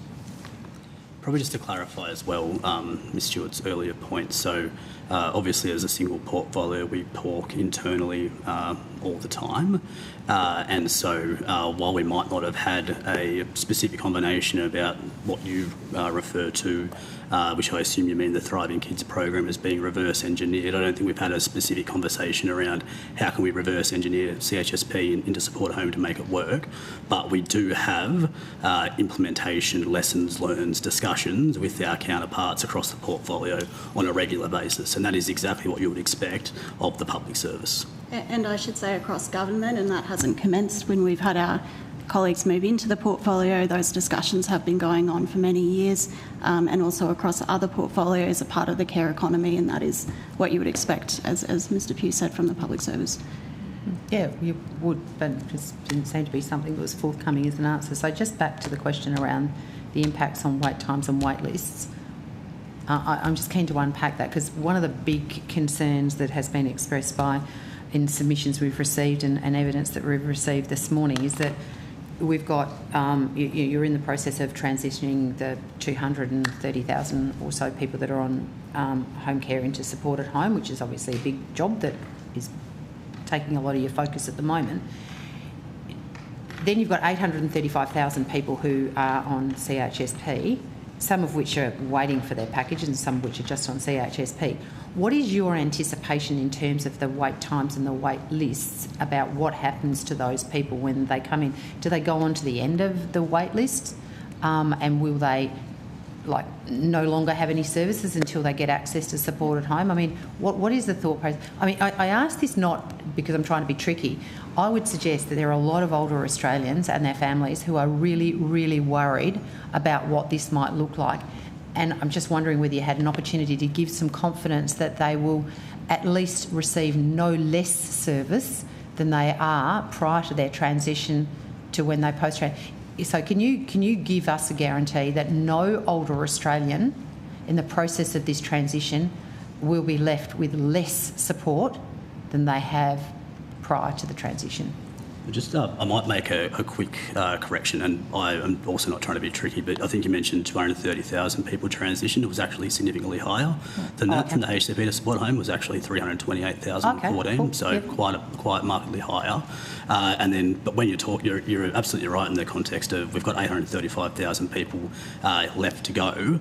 So as part of our modelling, as part of our optionality to government, there is a principle that none of these people would need to be reassessed for service. They would not be left without service.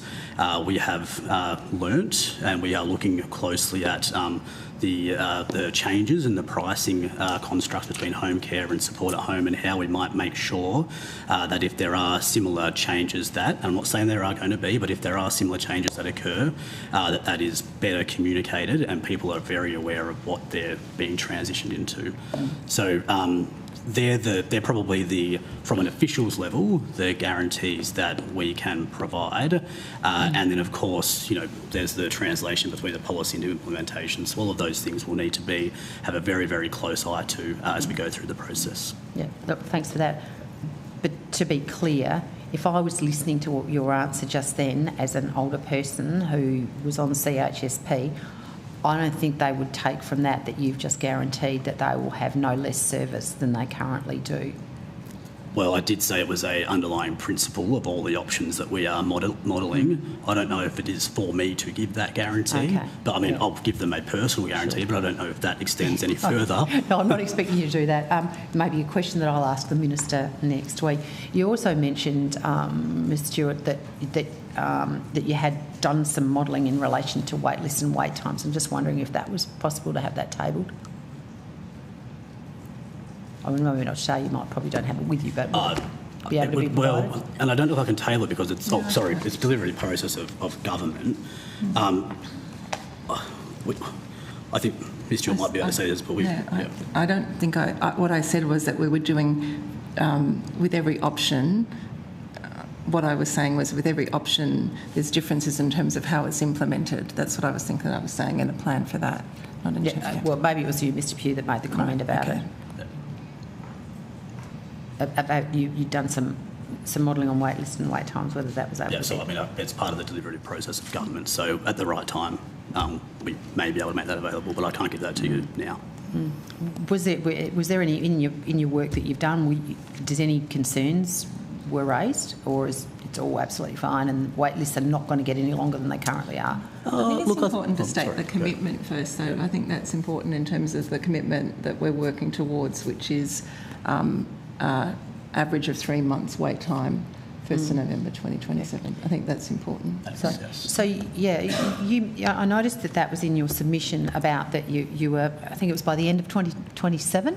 Yeah, so it's 2 years from the beginning of the supported home program, so the 1st of November 2027. Average wait time would be 3 months. 3 months. Have you got was there any number that was associated with that?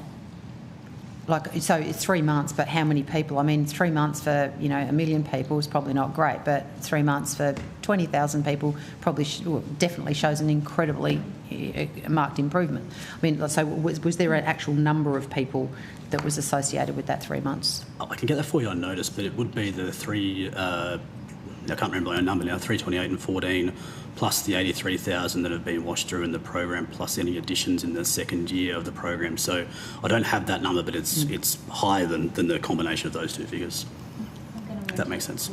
Yeah, okay. Can I just put you on notice? I would follow. We're obviously together again next week. I'm be really keen for you to be able to come with some really good data in relation to that 3 months by the end of 27 and how what your modelling says, how many new packages will need to be released over that period of time to reach that 3 months and what the numbers are. So thank you, Chair. Absolutely, and I think we might have given that previously, but we can come prepared with that. Well, you haven't given it to me, so that'd be great. Thanks. Oh, okay. Thank you. Senator Cox. Thank you very much, Chair. Thank you to the department officials for appearing today. What volume of funding does the government commit to the CHSP, and how many older Australians does it support, i.e. like how has this volume of funding changed over time? Thank you, Senator. So I think the last time the CHSP was extended in the $7.2 billion is committed out till 2027, so that's 2025 to 2027, supporting about 835,000 people. Obviously, people come and go from the program every day, but that's a fairly consistent estimate. We have about 1,300 providers across every aged care planning region in the country. That funding does increase on indexation year on year, as you would expect a program of that size. Additionally, there was extra funding provided specifically for meals of an additional 10% indexation to address cost of living challenges, not in the last budget but the one before, I believe. Yes, it is a very large program and continues to commit and invest billions of dollars into the aged care sector. That's great, thank you. Co-contributions are already a feature as part of CHSP. Could you talk us through how that system of co-contributions works currently? Yes, I can. So in CHSP, you're quite right, Senator, CHSP does have co-contributions as a feature of the program. So the way that they work in the program is distinct from support at home or packages in the past.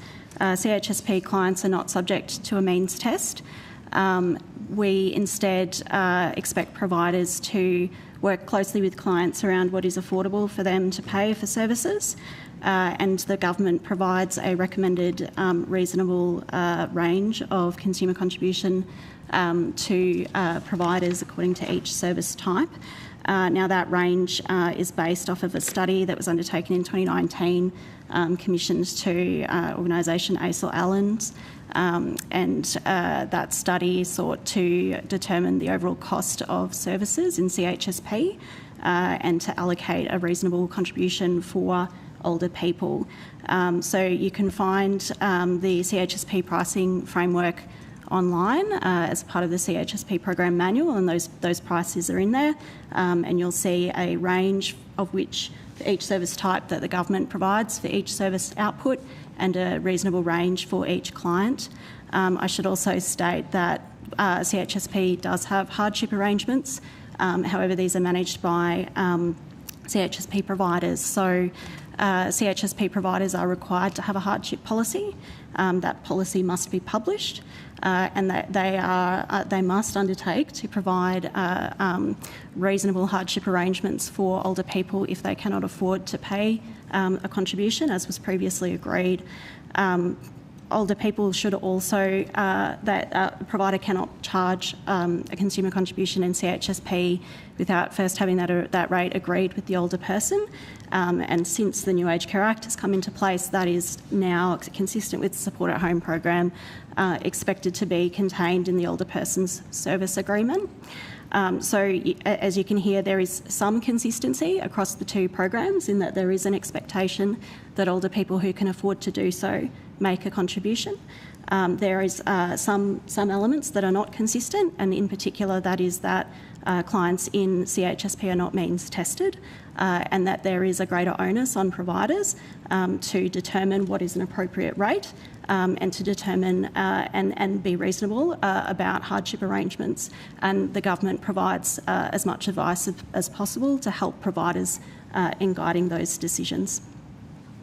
That's great. I just wanted to pick up 2 points that you made in answering that last question. And one of those is that co-contribution rates are currently, and this is my understanding, are currently being set individually by providers, which obviously presents some difficulties in terms of different experiences for older Australians, but also the lack of consistency between providers and regions. Could you elaborate for me on that? So that is quite right, to the sense that providers that they do set their rate. However, they can't do that without the agreement of the older person, and they do it. We expect that it is reasonable, and we provide guidance around a range that is reasonable. So yes, it is different in the sense that in support at home, the consumer contributions are set at a total percentage of the price of the service output, and that percentage is guided by a means test. That's great. Thank you for clarifying that for me. What efficiencies and service improvements does the department expect to be realised through the consolidation of CHSP into support at home? And on the back of that, how will these outcomes be measured and evaluated over time? So I can probably start with the first one.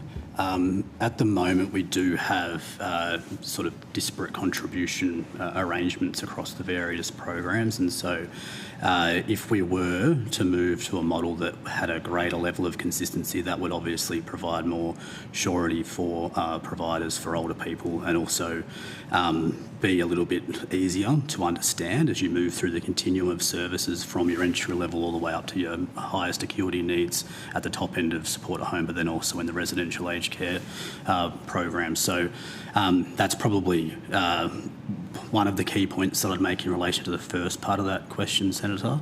The second part of that question is we have got currently an evaluation process underway for the support at home program and the single assessment system program, and we will be using that as our baseline to then expand probably for the duration of the rest of this transition process for as long or a shorter period as that takes. So we want to monitor this very, very closely and make sure that we've got our policy settings right. That's great. Thank you very much, Mr Pugh. That's the final question for me. Thanks, Chair. Thanks, Senator Cox. I just have one final question before we finish. And Mr Pugh, I'm just, I guess, wanting to clarify my understanding. So my understanding is from the evidence that you've given that the department has given a range of options to government about what the transition for CHSP into support at home might look like. They've been given various models, the options. They are now sitting with the minister, and the department is awaiting a decision of the minister before you know which one that is. Is that the evidence that you've given today? With some grey areas in between, so there are obviously a lot of back and forth conversations that happen in relation to each of those options.